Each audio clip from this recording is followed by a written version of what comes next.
तो हेडिंग लगा दीजिए सिलेबस 2022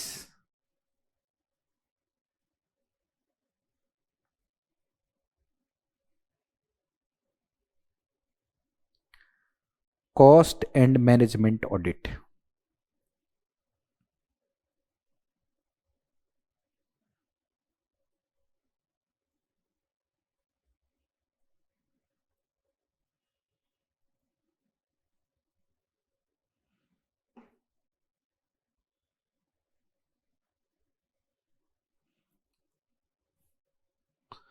सबसे पहले मैं आपको बताऊंगा कि हमारा पढ़ने का तरीका क्या होगा, how to study.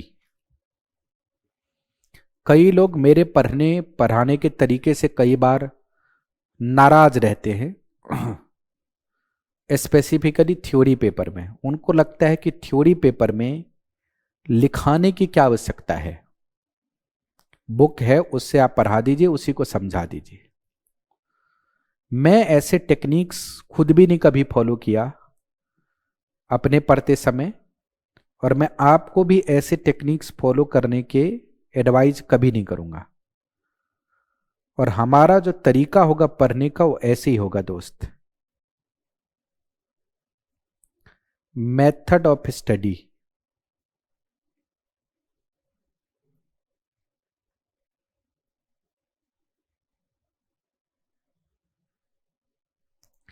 Method of study, understanding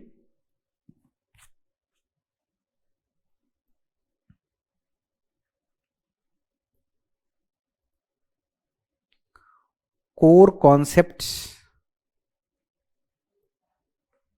and explanation।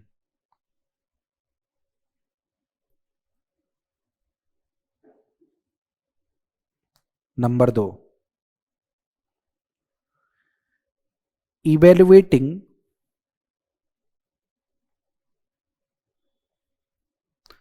situation from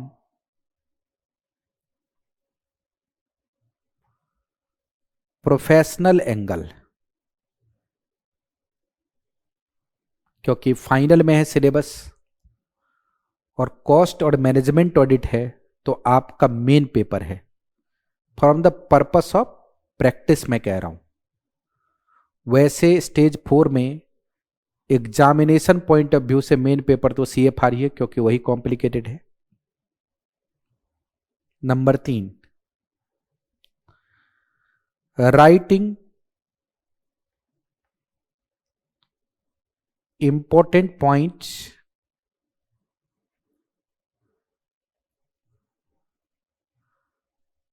explanations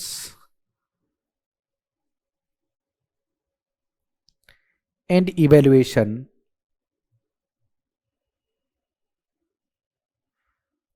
in notebook। तो अब कहने की जरूरत नहीं है, आप इसके लिए नोटबुक जरूर रख लेंगे। और मैंने आपको बोला कि मुझे जहां जरूरत लगेगी मैं इंपॉर्टेंट पॉइंट के साथ साथ एक्सप्लेनेशन और इवैल्यूएशन भी नोट कराऊंगा।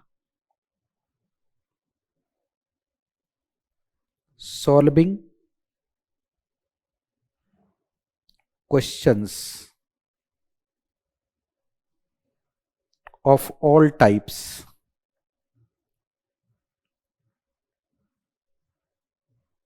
प्रैक्टिकल,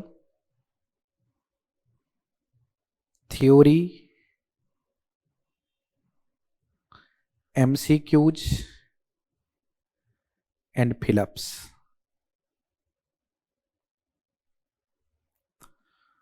और अगर आप मुझसे क्लास ले रहे हैं तो आपको क्लास के अलावा कुछ देखने की जरूरत नहीं है, क्योंकि हम स्टडी मटेरियल के साथ साथ जितने भी रिलेवेंट चीजें खुद कवर कर रहे हैं। इस बात को बार बार नहीं बताएंगे, और आप भी कोशिश करेंगे कि इसी बात को बार बार ना पूछे, समय खराब ना करें। No need to source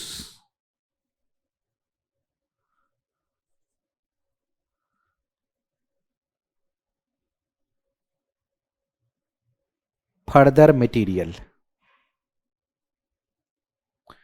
no need to source further material, कोई और मटेरियल बाहर से सोर्स करने की जरूरत नहीं है। मुझसे बच्चे किसी भी पॉइंट पे नाराज नहीं होते, एक्सेप्ट कि जो मैं नोटबुक में बहुत सारी बातें लिखवा देता हूं, कहते इसमें टाइम वेस्टेज होता है। मैं ऐसा नहीं मानता।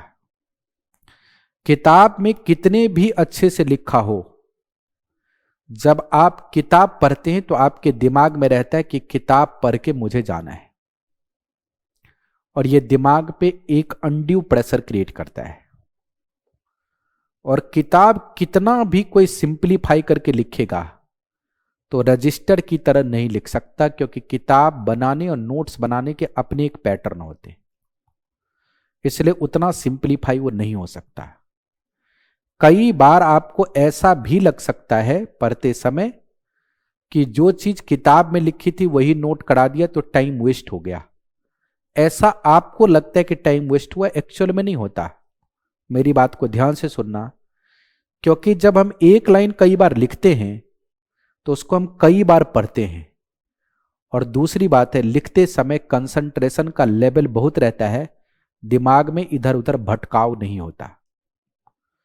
तो आप इस बात का जरूर ध्यान रखेंगे कि जो भी मैं बोलूं और जो भी लिखूं आप जरूर लिखेंगे। मेथड ऑफ स्टडी आपको समझ आ गया है। अब अप्रोच ऑफ स्टडी हम क्या रखने वाले हैं, मतलब कैसे पढ़ने वाले हैं। Number 2,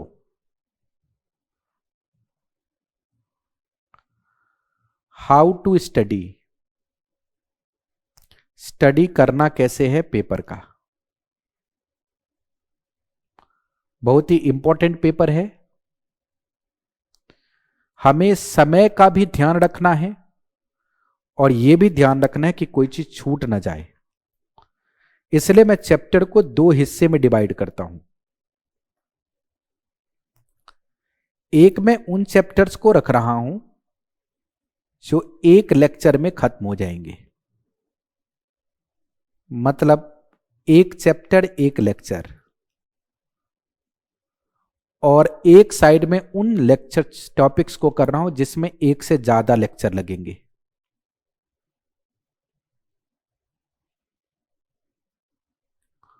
only 1 lecture required.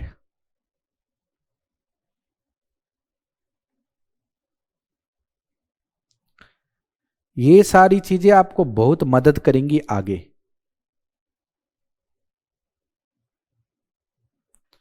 More than 1 lecture required.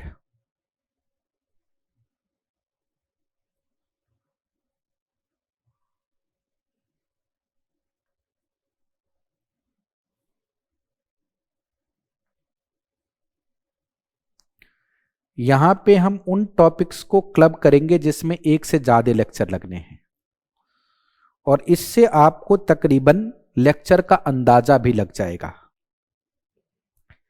एक लेक्चर लगने वाले टॉपिक्स हैं जो आज पहले कराएंगे आपको, वह है बेसिक्स ऑफ कॉस्ट ऑडिट।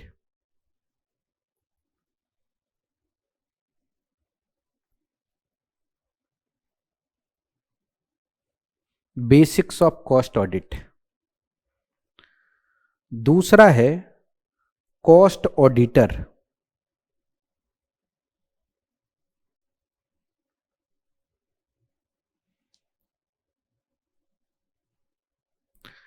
तीसरा है cost auditing standards, cost auditing and assurance standards.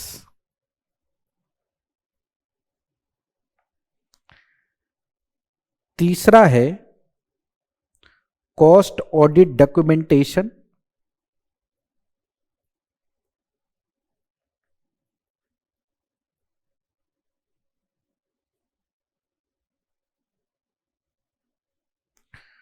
Audit process and execution,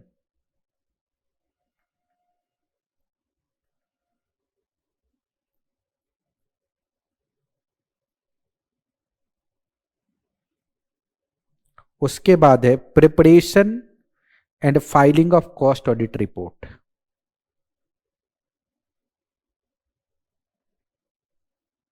preparation and filing of cost audit report,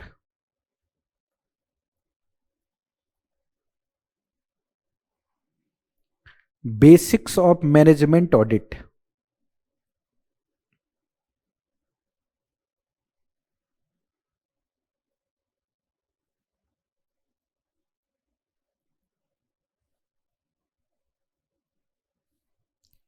basics of management audit,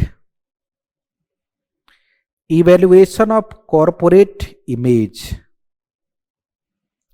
ये मुझे अगले पेज पे आना पड़ेगा,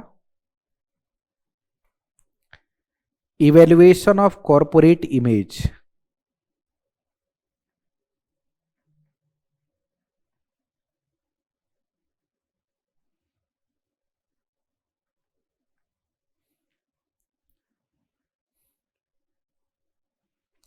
internal control and internal audit,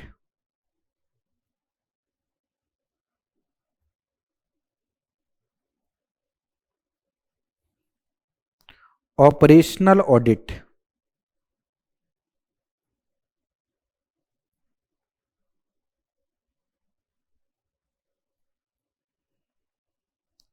audit of service organisation,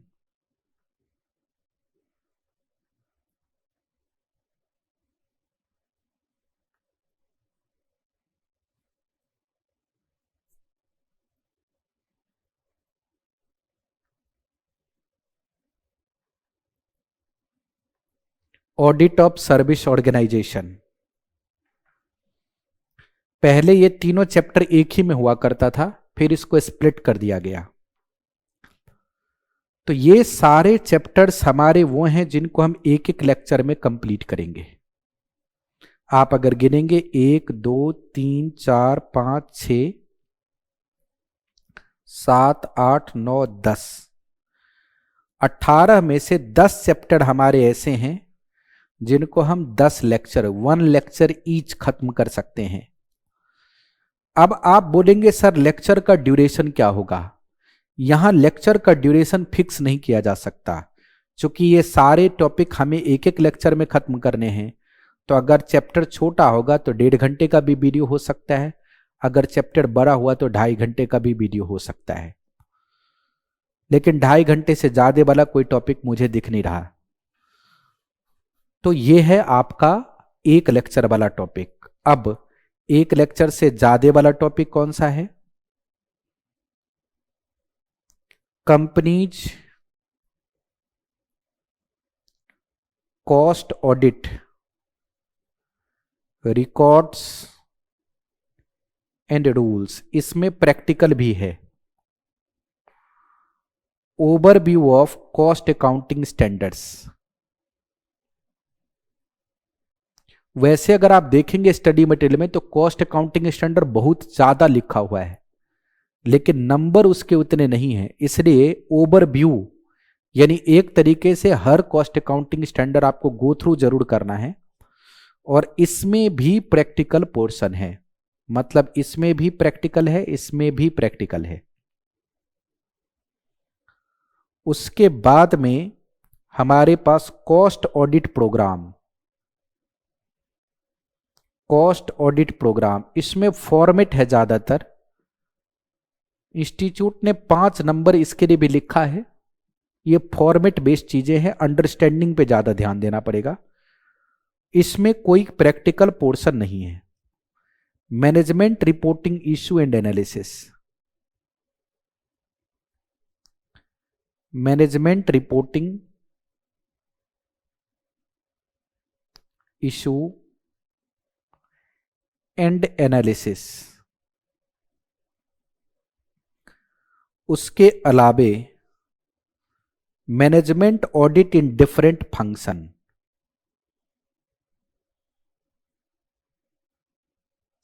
in different function.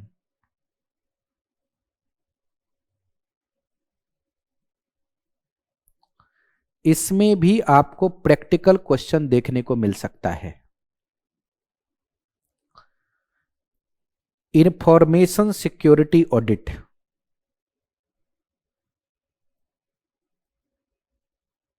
Information security audit, उसके बाद forensic audit,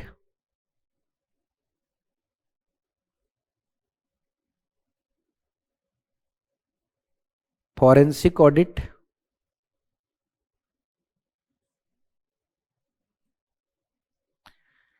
anti money laundering,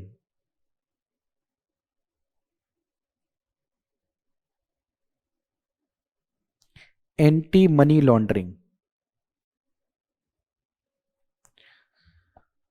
10 topic ऐसे हैं जिनमें एक लेक्चर लगेगा, लेक्चर के ड्यूरेशन कम ज्यादा हो सकते हैं। और 8 टॉपिक, 2, 2, 4, 2, 6, 2, 8 टॉपिक ऐसे हैं जिनमें एक से ज्यादा लेक्चर्स लग सकता है। तो इस साइड में तो हम लेक्चर को यूनिफॉर्म रखेंगे, कोशिश करेंगे 2-2 घंटे के लेक्चर्स रहें सब। लेकिन इधर जितने भी लेक्चर्स होंगे वो सब 1.5 घंटे से 2.5 घंटे तक वेरी कर सकते हैं, क्योंकि एक ही लेक्चर में खत्म करना है। तो आप 10 लेक्चर इधर का मान के चलिए और आप तकरीबन 20 लेक्चर इधर का मान के चलिए, यानी टोटल 30 से 1-2 आधा वेरिएशन भी हो सकता है, 30 to 35 लेक्चर्स हो सकते हैं। अब जो ड्यूरेशन हम रखने का टारगेट रख रहे हैं वो 80 आवर्स के आसपास रख रहे हैं।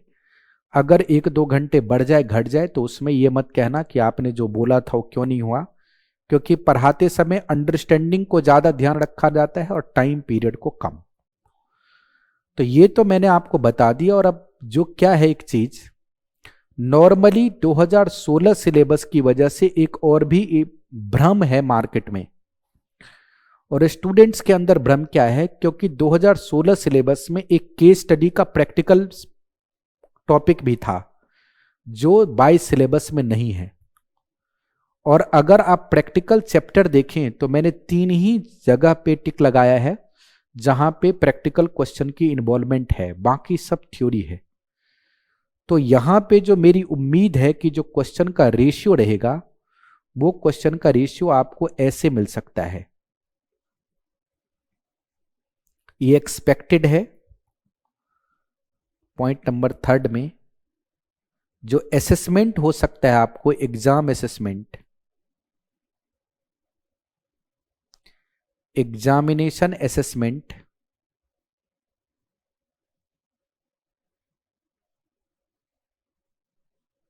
वो आपका ऐसे हो सकता है, थ्योरी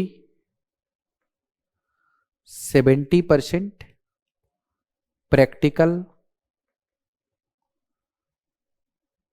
30%। ये एक्सपेक्टेड आपका असेसमेंट है। तो इसमें आप थ्योरी पढ़ने से बच नहीं सकते। सिलेबस 16 में लोग बच जाते थे कि चलो मैं प्रैक्टिस पर ज्यादा ध्यान दूंगा, थ्योरी पर नहीं दूंगा। यहां आपको थ्योरी इवेलुएट करना पड़ेगा। तो यहां तक की जो बात थी दोस्त, वो तो थी आपका जो सिलेबस है उसको हमें कैसे स्टडी करना है, अप्रोच कैसे फॉलो करना है। एक बात मैं आपको यहां पे बता के चलूं कि ये जो लिख रहा हूं मैं, इसका सॉफ्ट कॉपी आपको जरूर मिल जाएगा, लेकिन इसके साथ ही मैं बता रहा हूं ये तो मार्केट फोर्स है, तो मुझे सॉफ्ट कॉपी देना पड़ रहा है। आजकल बच्चे कहते हैं वो दे रहा है आप क्यों नहीं दे रहे हो, तो कई बार उसको भी नेगेटिव एंगल में ले जाते हैं। लेकिन एक्चुअल में जब आप सॉफ्ट कॉपी यूज करेंगे तो वो आपके लिए थोड़ा नेगेटिव एंगल है। कोशिश ये करना कि मेरे साथ साथ लिखना। अगर आप मेरे साथ साथ लेक्चर में लिखेंगे तो उसके 2 फायदे होंगे। जिस स्पीड से मैं चलूंगा उसी स्पीड से आप चलेंगे, आप स्पीड फास्ट नहीं करेंगे। अदरवाइज आप क्या करेंगे, अगर आप इसको यूज करेंगे तो आप स्पीड बढ़ा बढ़ा के देखना शुरू करेंगे। दूसरी बात है कि ये जनरली थ्योरी पेपर है। एसपीएम बिजनेस वैल्यूएशन में थ्योरी काफी कम है और सीएफआर में थ्योरी नहीं के बराबर है। तो वहां बच्चे कैलकुलेशन सेंट्रिक होते हैं, तो वहां पे फिर भी वो ज्यादा समय लगा देते हैं। लेकिन ये ज्यादातर थ्योरेटिकल असेसमेंट है, अगर आप इसी पीडीएफ को यूज करेंगे तो आप लेक्चर सही से नहीं देख पाएंगे। एक डिफिकल्टी ये होगी। दूसरी चीज होगी, एग्जाम रिटन मोड में है, पेपर पेन बेसिस पे। तो अगर आप मेरे साथ साथ लिखेंगे तो आपको लिखने की भी अच्छी प्रैक्टिस बनेगी, और अगर आपके लिखने की प्रैक्टिस अच्छी रहेगी तो एग्जाम में आपके प्रेजेंटेशन बेहतर होंगे। तो इन चीजों का ध्यान में रखते हुए आप एक तो क्लास की स्पीड कभी बढ़ाएं ना, ये मेरी रिकमेंडेशन है, और सॉफ्ट कॉपी जो पीडीएफ है उसको यूज ना करें, अपने रजिस्टर पे खुद लिखें। इवन दो कि ये है, अगर कभी कोई लाइन आपका छूट गया या कोई लाइन मिस हो गया या कहीं पे आपको लग रहा है कि मैंने गलत नोट कर लिया है, तो उसको मिलाने के लिए ठीक है, लेकिन इसके बेसिस पे डिपेंड रहना अच्छी बात नहीं है। अब मैं आपको वन बाय वन शुरू कराऊंगा टॉपिक, और मेरा सबसे पहला टॉपिक है basic of cost and management audit, पहला चैप्टर है। Basics of cost and management audit.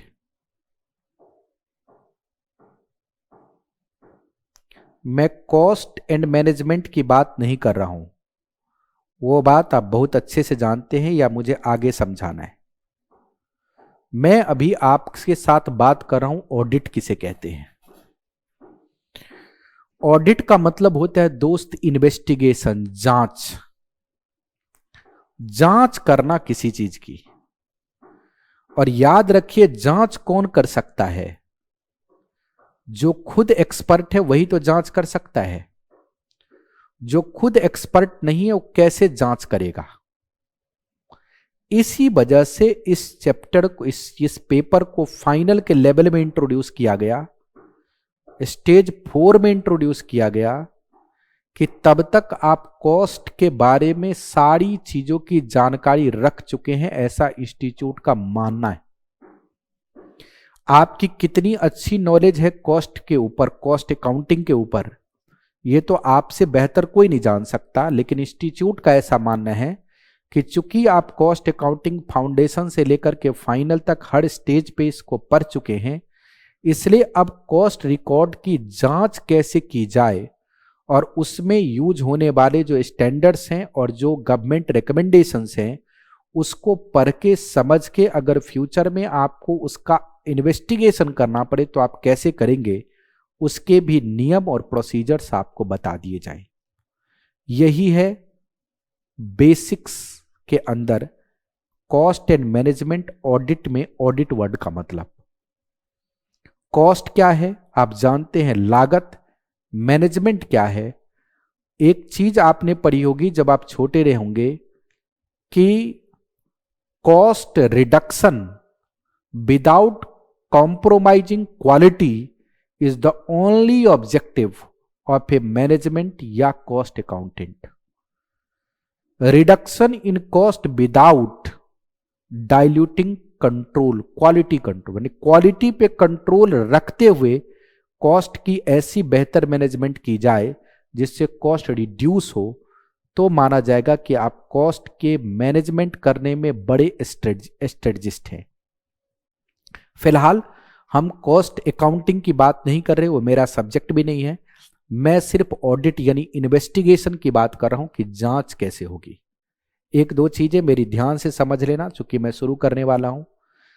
Final में हैं आप और आप पढ़ रहे इन्वेस्टिगेशन के नियम, तो कभी भी उसको भाग भाग के ना पढ़ें। कई बार मैं देखता हूं यूट्यूब पे और सोचता हूं कि ये जो पढ़ा रहे हैं और जो पढ़ रहे हैं वो क्या समझ रहे हैं। कॉस्ट ऑडिट में ये होता है, इसमें ये होता है, इसमें ये होता है, इसमें ये होता है। आप प्रोफेशनल लेवल पे जजमेंट करने के लिए बैठे हैं, तो सबसे पहली चीज तो ये है कि क्या आप उस चीज को जानते हैं कि आप जजमेंट करेंगे, और जजमेंट करने के मेथड्स भी क्या आप जानते हैं, क्या आपने उतनी पढ़ाई की है गहराइयों में। जब आप मेरे साथ किसी इस पेपर को पढ़ना स्टार्ट करेंगे तो आपको कई सारे टेक्निकल पॉइंट एक्सप्लेन किए जाएंगे। वो एक्सप्लेनेशन इसलिए की जाती है ताकि कल को अगर आपको सरकार इन्वेस्टिगेटर बनाए या कंपनी खुद से आपको बोले कि आप इन्वेस्टिगेट करो, या फिर किसी रेगुलेटरी रिक्वायरमेंट की वजह से आप कॉस्ट ऑडिट कर रहे हैं, तो आप जो अपनी नॉलेज है उसको एज पर लॉ कैसे अच्छे से अच्छे जजमेंट दे पाएंगे। उसके लिए थोड़ा पीस, थोड़ी शांति बना करके आपको जो कंटेंट दिए गए उसकी स्टडी करके उसे अपने दिमाग में फिट करना है। और इसके लिए दिमाग को पीसफुल रखना है, लाइनों को आराम से पढ़ना है और लाइनों की पढ़ाई को अपने दिमाग तक इंसर्ट करना है। देख करके कई बार ऐसा लगता है कि ऐसा करने से बहुत टाइम कंज्यूम होगा, लेकिन एक्चुअल में यह गलतफहमी है। जब हम किसी चीज को स्पीड पढ़ते तो हमें 20-20 बार पढ़ना पड़ता है उसको समझने के लिए, लेकिन एक चीज को जब आप आराम से पढ़ेंगे, एक बार पढ़ेंगे, आपको आराम से समझ आएगा। इसलिए थोड़ा शांत होकर के पढ़ेंगे, भागम भाग में नहीं रहेंगे। चलिए, ये जो ज्ञानवर्धन की बातें थी, इसी के साथ मैं अब आपको शुरू करवा रहा हूं कॉस्ट एंड मैनेजमेंट ऑडिट का पहला चैप्टर, बेसिक्स। इस चैप्टर का नाम ही है बेसिक, मतलब यहां पे हम आपको ढांचागत यानी फ्रेमवर्क टाइप बुनियादी बात, बेसिक बातों का ज्ञान देने वाले हैं। सबसे पहली चीज आएगी कॉन्सेप्ट्स। ये मैं कोई बुक से नहीं आपको बता रहा हूं, कॉन्सेप्ट्स क्या है। क्या है बुनियाद? देखो दोस्त, कॉस्ट प्राइस को फॉर्मुलेट करता है। लागत से ही प्राइस बनती है।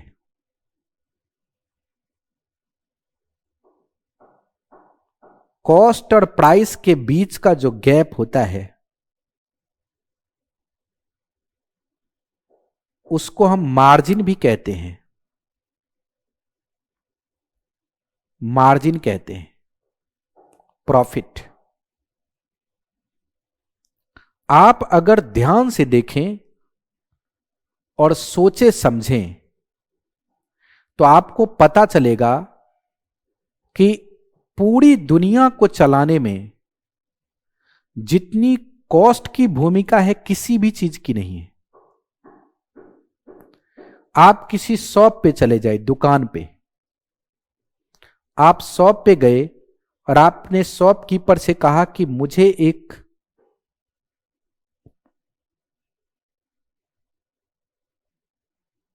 मान के चलो पेन चाहिए।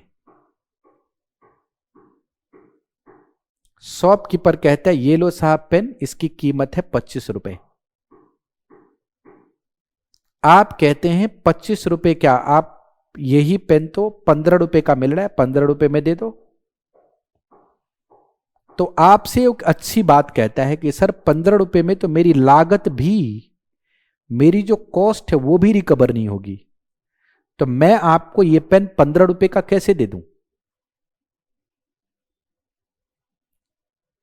और वो 15 रुपए में आपको देने को तैयार नहीं होता।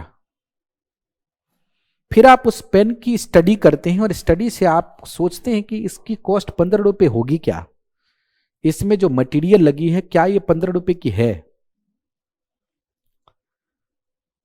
वो आपको 15 रुपए में पेन इसलिए नहीं दिया क्योंकि उसे ऐसा लगता है कि जो 15 रुपए है उससे उसकी कॉस्ट भी रिकवर नहीं होगी। आपने फिर उससे पूछा कि सर 15 रुपए की चीज लग तो नहीं रही, तो वो कहता है बाबूजी ऐसा करो, मुझे आप 15 रुपए क्या 17 रुपए में यही पेन बेच दो, क्योंकि मैं तो 22 रुपए का लाता हूं और 25 का बेचता हूं, तब जाके मैं 3 रुपए पर पेन कमा रहा हूं। आप मुझे 17 का दे दो, 18 का दे दो, 19 का दे दो, 20 का दे दो, 21 का दे दो, आपसे ही लूंगा। तब आप कहते हैं शॉपकीपर को कि ऐसा हुआ लग रहा है आपसे गलत कॉस्ट चार्ज कर ली गई है, इसकी इतनी कॉस्ट होनी नहीं चाहिए। फिर ये किसी और से खरीद रहा है, वो किसी और से खरीद रहा है, वो किसी और से खरीद रहा है, ये तो चैन होता है ना, चैन में चीजें आ रही हैं। मान के चलो कि ये चीज पब्लिक के हिसाब से थी, यानी जनरल पब्लिक के यूज पे थी, और इस पे बहुत सवाल उठे, पार्लियामेंट में भी हंगामा खड़ा हो गया। लोग कहने लगे कि कंपनियां अपनी मर्जी से कुछ भी कॉस्ट चार्ज कर रही, इसलिए लोगों को बहुत नुकसान हो रहा है इसका। तो सरकार ने कॉस्ट ऑडिट ऑर्डर कर दिया, बोला कि जो कंपनी बना रही है पेन, वो कंपनी कहती है इनिशियली कि मेरे पेन की मटेरियल से लेकर के सारे बनाने तक के जो खर्चे हैं वो 13 रुपीज हैं, और मैंने 13 में एक जोड़ करके इसको बेचा। ये कहता मुझे 14 का मिला, मैंने 3 जोड़ के इसको बेचा। ये कहता है मुझे 17 का मिला, मैंने 5 जोड़ के इसको बेचा। ये कहता है मुझे 22 का मिला, मैं 3 जोड़ के इसको बेचा। तो मार्जिन पे तो बहस बाद में होगी कि भैया आप मार्जिन कम रख रहे हो या ज्यादा। पहली बहस तो ये होगी क्या ये कॉस्ट सही है या गलत है। तो इस बात का कैसे पता चलेगा कि कॉस्ट सही है या गलत है। आपको भेजा गया कि जाओ उस कंपनी का कॉस्ट ऑडिट रिपोर्ट लेके आओ, कॉस्ट को इन्वेस्टिगेट करके आओ। तो आप इस कंपनी से कॉस्ट के रिकॉर्ड्स मांगेंगे, ये कंपनी आपको कॉस्ट के रिकॉर्ड्स देगी। जब आप उस रिकॉर्ड्स को वेरीफाई करेंगे तो उसी दिन आप एनालाइज करेंगे कि जो रिकॉर्ड्स बने हुए हैं वो वाकई सही हैं या गलत हैं। आपने आज तक जितनी भी नॉलेज डेवलप की है, अगर आपको लगेगा उस नॉलेज के हिसाब से, आपको उस नॉलेज के हिसाब से अगर लगेगा कि कॉस्ट में कहीं ना कहीं गलत तरीके से एंट्री बुक की गई है, तो आप वहां पे ही क्वेश्चन मार्क लगाएंगे और गवर्नमेंट को भेजेंगे कि भैया ये कॉस्ट का जो रिकॉर्ड है गलत मेंटेन हुआ, इसकी वजह से कॉस्ट ओवरस्टेट हो रही है। चूंकि इसकी ओवरस्टेटेड कॉस्ट ही है, इसलिए अल्टीमेटली पब्लिक के हाथ में ज्यादा रेट पे जा रही है। सरकार अब सोचेगी कि उसको कंपनी के ऊपर क्या एक्शन लेना और क्या नहीं लेना है। आपका काम यहीं पे खत्म हो जाएगा। तो इनफैक्ट कॉस्ट ऑडिट में हम जहां जहां तक बात करेंगे, हर जगह कॉस्ट के रिकॉर्ड को अप्रोप्रिएटली कैसे वेरीफाई किया जाए, उसी के प्रोसीजर्स के बारे में यहां पे सीखने वाले हैं। अब मैं आपको इस चैप्टर की जो बेसिक बातें हैं और जो पॉइंट इस चैप्टर ने इंडिकेट किए हैं उसको एक एक करके बताऊंगा, कॉन्सेप्ट को 2 लाइन में लिख करके।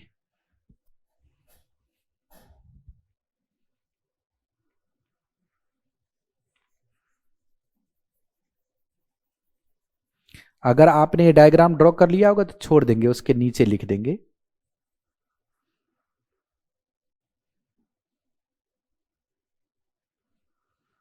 कॉन्सेप्ट क्या है? Records of cost audit, sorry, records of cost must be investigated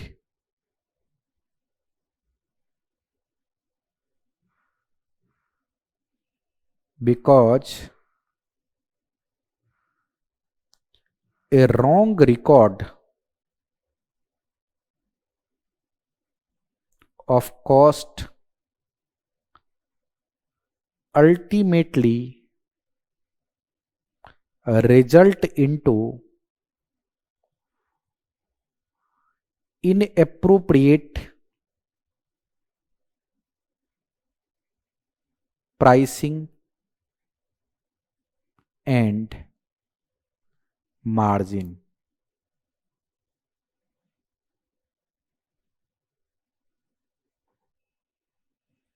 cost records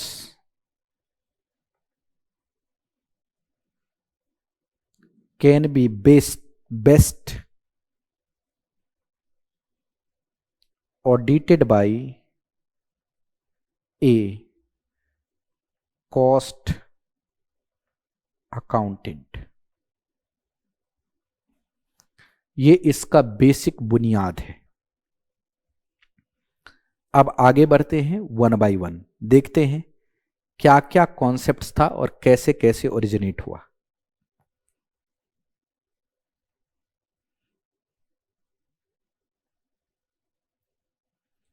origination of cost audit, इसको जेनेसिस ऑफ कॉस्ट ऑडिट भी कहते हैं।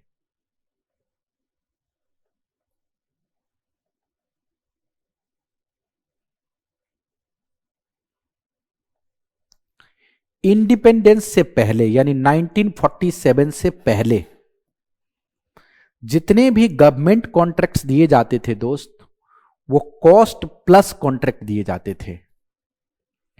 कॉन्ट्रैक्ट दो तरीके के होते हैं, कॉस्ट प्लस और एक होते फिक्स्ड प्राइस।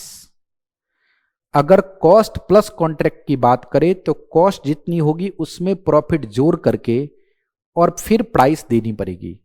फिक्स्ड प्राइस वाले में झंझट ही नहीं रहता, अपना लो पैसा, अब तुम जैसे करो तुम जानो। लेकिन फिक्स्ड प्राइस वाले में थोड़ी क्वालिटी की प्रॉब्लम रहती है कि अगर उल्टा पुल्टा कर दिया पैसे बचाने के चक्कर में तो क्या होगा। इंडिपेंडेंस से पहले यानी 1947 से पहले गवर्नमेंट ज्यादातर कॉन्ट्रैक्ट हमेशा कॉस्ट प्लस ही देती थी, और कॉस्ट प्लस कॉन्ट्रैक्ट की वजह से कई बार प्राइस इतना ज्यादा हो जाता था कि सरकार को ऐसा लगता था कि उसे कॉन्ट्रैक्टर को अनयूजुअल पेमेंट करनी पड़ रही है। इस वजह से सरकार ये सोचने लगी कि ऐसा क्या किया जाए कि कॉस्ट के रिकॉर्ड सही है या नहीं है उसका पता लगाया जाए। इस वजह से एक कमेटी भी बनाई गई, विवानी कमेटी, और उस कमेटी ने रिकमेंडेशन दी कि कॉस्ट के रिकॉर्ड्स का जांच किया जाए और जांच करने के लिए क्वालिफाइड अकाउंटेंट को बैठाया जाए। तो क्या किया उसके लिए, पहले तो जो वहां पे अकाउंटेंट होते उन्हीं को दिया गया कि आप जांच करो, लेकिन चूंकि वो कॉस्ट के स्पेशलिस्ट नहीं हुआ करते थे इसलिए जांच हर हमेशा सही हो जाए जरूरी नहीं था। इस वजह से इंडिपेंडेंस से पहले, मेरी बात को ध्यान देना, इंडिपेंडेंस 1947 में हुआ है, उससे पहले ही एक बॉडी सेटअप की गई 1944 में जिसका नाम था cost and work accountant body. याद रखिए सीए इंस्टीट्यूट का सेटअप 1949 में हुआ है, सीएमए इंस्टीट्यूट का सेटअप 1959 में हुआ है, लेकिन कॉस्ट एंड वर्क अकाउंटेंट की जो बॉडी थी उसकी प्रेडिसेसर बॉडी, उसका सेटअप 1944 में ही हो गया था, ताकि वो कॉस्ट को अच्छे से जज कर पाएं और पता लगा पाएं कि कॉन्ट्रैक्टर जो कॉस्ट दिखा रहे हैं वो सही है या गलत है। यहीं से एक तरीके से कॉस्ट ऑडिट का इंडिया में ओरिजिनेशन हुआ है, मतलब कॉस्टिंग का ओरिजिनेशन हुआ है। तो ओरिजिनेशन पॉइंट वही है और धीरे धीरे धीरे धीरे करके वो चीज बढ़ी है। तो लिखेंगे pre independence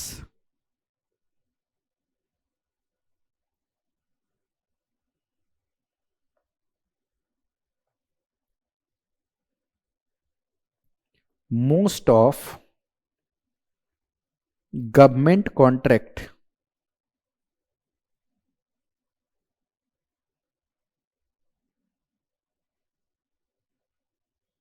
provided to contractor at cost plus contract।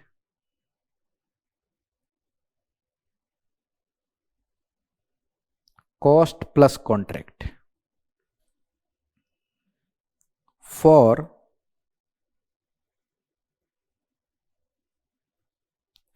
verification of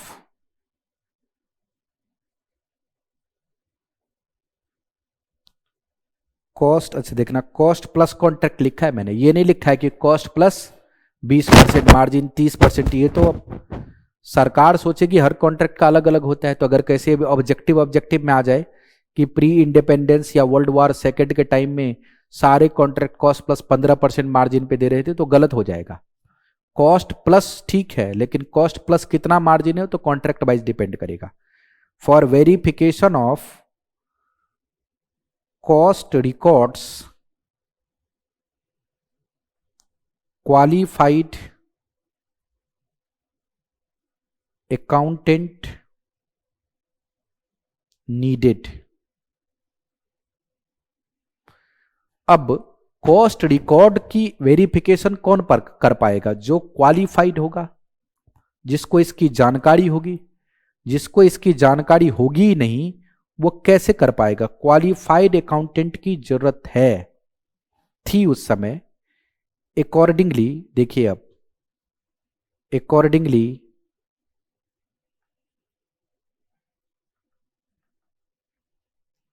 following steps taken.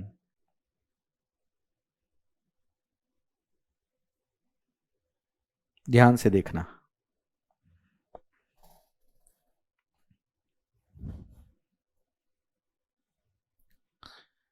क्या है, कैसे डायग्राम बनेंगे? Government provide cost plus contract. ये बैकग्राउंड की बातें हैं, यानी ये स्टेप 1 है।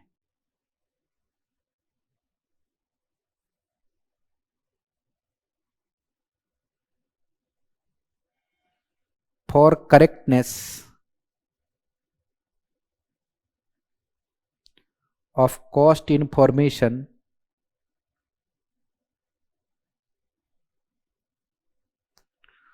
verification firms are appointed।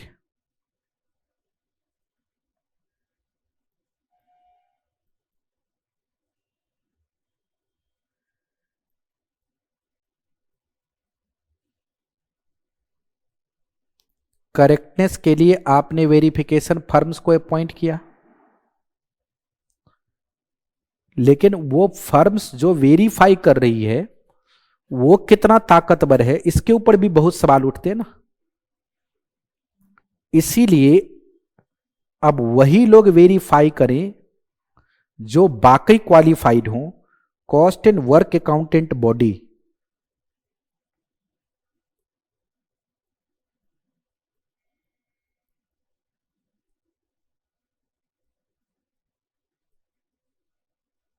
Setup in 1944। उस समय सिंपली एक बॉडी की तरह सेटअप किया गया था। बाद में क्या हुआ, इन 1959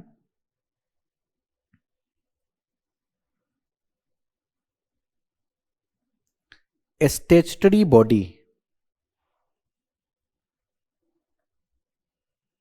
of cost and work accountant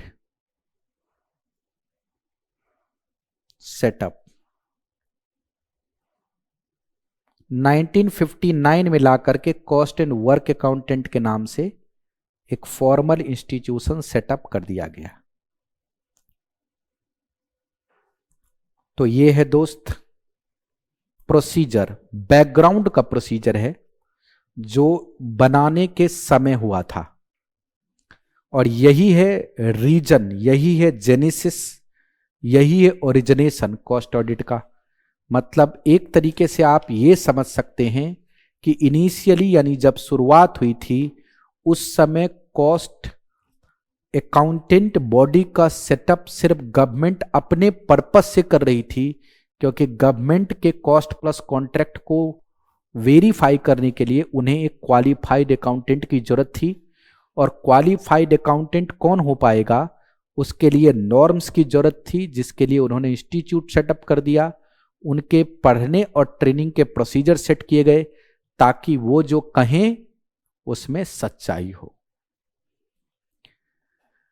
अब आगे बढ़ते हैं, पॉइंट नंबर 3। हर चीज को आप नोट भी करते रहेंगे।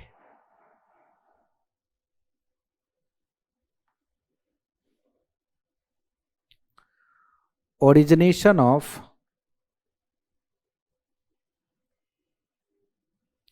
इंस्टीट्यूट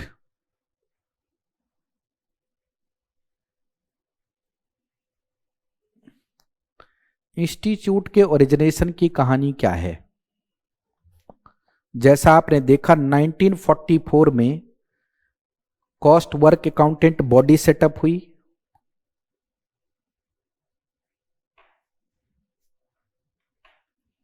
ए, या इसको रख लेते हैं 3, उसको 4 कर देंगे। जो आपकी बॉडी सेटअप हुई है 1944, cost and work accountant body,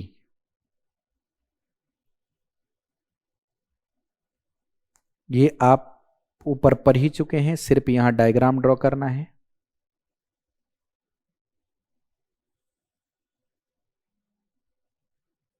study material में इसको ऐसे ही पैराग्राफ में लिखा हुआ है। ईयर 1959 में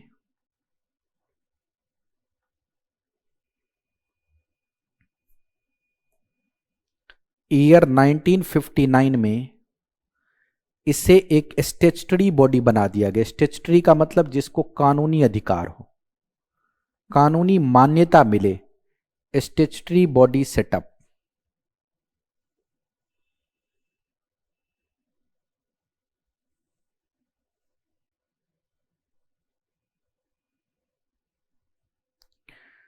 ईयर 2012 में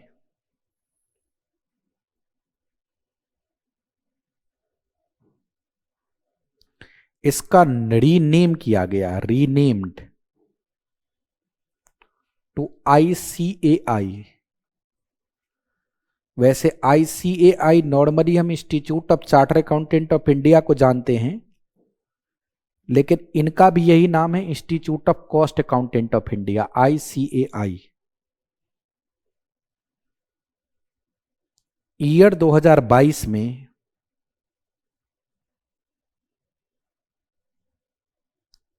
प्रपोज किया गया name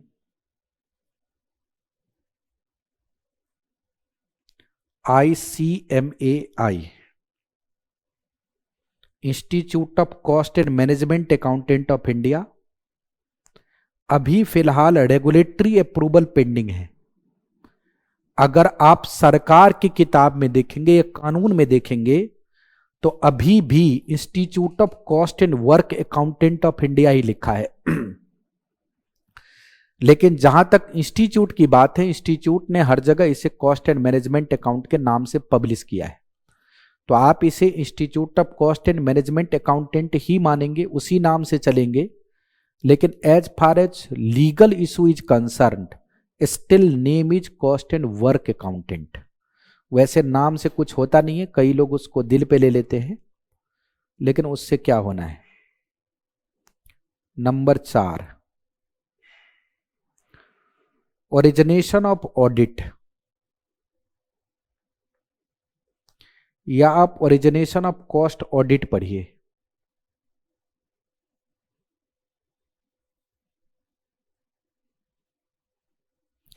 origination of cost audit year 1965 में, मैंने बोला था प्री इंडिपेंडेंस तो सिर्फ गवर्नमेंट कॉन्ट्रैक्ट ही होते थे, लेकिन ईयर 1965 कंपनीज एक्ट 1956 में सेक्शन 233B,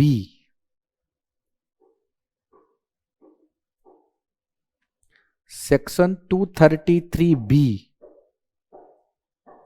ये इंसर्ट हुआ था और पहली बार 1965 से कॉस्ट ऑडिट लॉ के अंदर मैंडेट किया गया।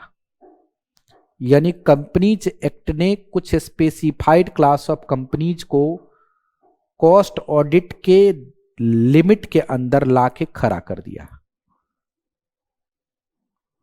और ये पहला ईयर था जब से cost audit other than government organisation भी इफेक्टिव होना शुरू हुआ।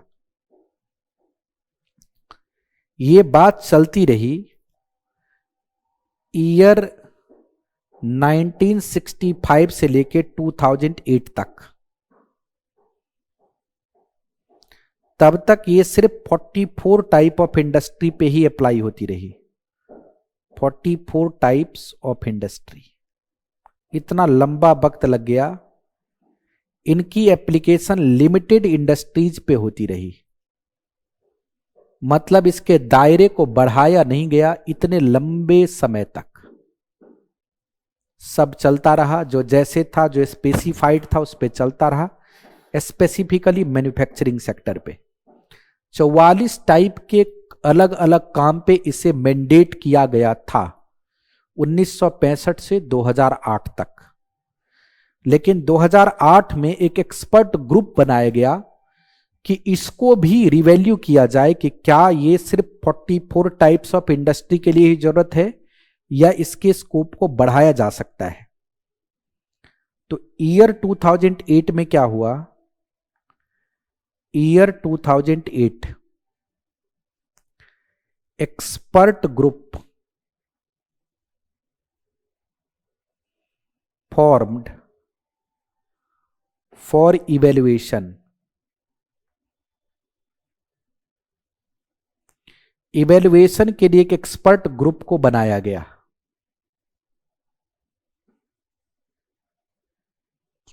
अब ये सरकारी काम है तो रातों रात तो ठीक होगा नहीं, आप जानते हैं। ग्रुप बनाया गया तो ग्रुप को भी समय लगेगा रिपोर्ट सेंट्रल गवर्नमेंट को सबमिट करने में। लेकिन यहां पे ग्रुप ने बहुत लंबा समय नहीं लाया, 2009 में ही सेंट्रल गवर्नमेंट को रिपोर्ट दे दिया। Year 2009 report submitted to central government. Bharat सरकार को रिपोर्ट दे दिया गया कि नहीं, और भी जगहों पे कॉस्ट ऑडिट का एप्लीकेशन होना चाहिए। सिर्फ ये 44 जगह पे ही रिकॉर्ड और ऑडिट के जो रूल्स हैं अब बदलने का समय आ गया है। ईयर 2011 में, year 2011 cost audit records, cost audit records and rule आया, मैंडेटरी हुआ। वहां पे टाइप्स के बजाय लिमिटेशंस लगाए गए, जो आप पढ़ेंगे भी अभी, जो लिमिटेशंस चल रहे हैं। खैर तब से लेके अभी तक कई मॉडिफिकेशंस भी आ चुके हैं उसमें, लेकिन अब टाइप्स ऑफ इंडस्ट्री के बजाय लिमिट के बेसिस पे रिकॉर्ड्स एंड रूल बनाए गए। ईयर 2014 में, ईयर 2014 में न्यू कंपनीज एक्ट के अंदर, जिसको आप कंपनीज एक्ट 2014 कहते हैं, रूल्स एंड रिकॉर्ड्स इनकॉर्पोरेट कर दिया गया। मतलब अगर आज के समय में मैं आपको बोलूं तो अब ये नियम नहीं है कि किस किस इंडस्ट्री पे कॉस्ट रिकॉर्ड लगेगा या ऑडिट कराना पड़ेगा। अब उन्होंने लिमिट दे दिया है, उस लिमिट में जो भी फॉल करेंगे उनको रिकॉर्ड्स वाले में फॉल करेंगे तो रिकॉर्ड्स, और अगर रिकॉर्ड और ऑडिट दोनों में फॉल करेंगे तो दोनों कराने की जरूरत पड़ेगी। वो कैसे होता है उसके चैप्टर है हमारे पास, company cost audit record and rules के, उसमें हम उसको एक एक करके पढ़ेंगे। फिलहाल आपको हिस्ट्री पता लग गई कि कैसे कैसे कॉस्ट रिकॉर्ड्स और ऑडिट के ऊपर सरकार ने ध्यान दिया है और किस तरीके से धीरे धीरे धीरे धीरे करके वो यहां तक आया है। तो ये पॉइंट मैंने आपको एक्सप्लेन किया। यहां से दो बातें आपको समझ आई कि आखिर कॉस्ट ऑडिट की जरूरत क्या थी, प्री इंडिपेंडेंस क्या सिचुएशन था, फिर जो cost and work accountant body बनाएगी उसको रिफाइन कर करके कैसे एक बड़े इंस्टीट्यूशंस में कन्वर्ट किया गया, उसके बाद कॉस्ट ऑडिट के दायरे कैसे कैसे बढ़ाए गए। ये पॉइंट्स मुझे लगता है आपको क्लियर है। जैसा कि मैंने पहले ही बताया था कि हमें 1 बाय 1 चलना है और जल्दबाजी बिल्कुल नहीं रखनी। कई बार ऐसा लगता है ये पढ़ लिया, वो पढ़ लिया, वो पढ़ लिया, वो पढ़ लिया, आया कुछ समझ में नहीं, भागम भाग के चक्कर में। तो हर एक पॉइंट को धीरे धीरे और आराम से समझना है। अब मैं चलूंगा पॉइंट नंबर 5 पर, छोड़ना किसी को नहीं है, क्योंकि ऑब्जेक्टिव क्वेश्चन आने की वजह से किस लाइन से ऑब्जेक्टिव आ जाएगा यह कहना बेहद डिफिकल्ट होता है। अब हमारे पास आ जाता है अगला पॉइंट जिसका नाम है ऑब्जेक्टिव। कॉस्ट ऑडिट का क्या ऑब्जेक्टिव है, मतलब कॉस्ट ऑडिट करके क्या हासिल होगा। जैसे आपको कोई पूछे कि आपका पढ़ने का क्या ऑब्जेक्टिव है, तो आप बोलेंगे पढ़ के बहुत पैसे कमाएंगे। ऐसी कॉस्ट ऑडिट का क्या ऑब्जेक्टिव है, objective of cost audit.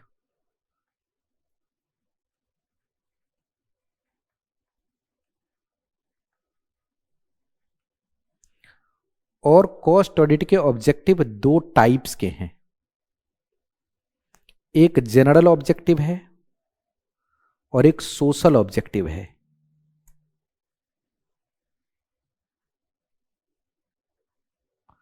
General objective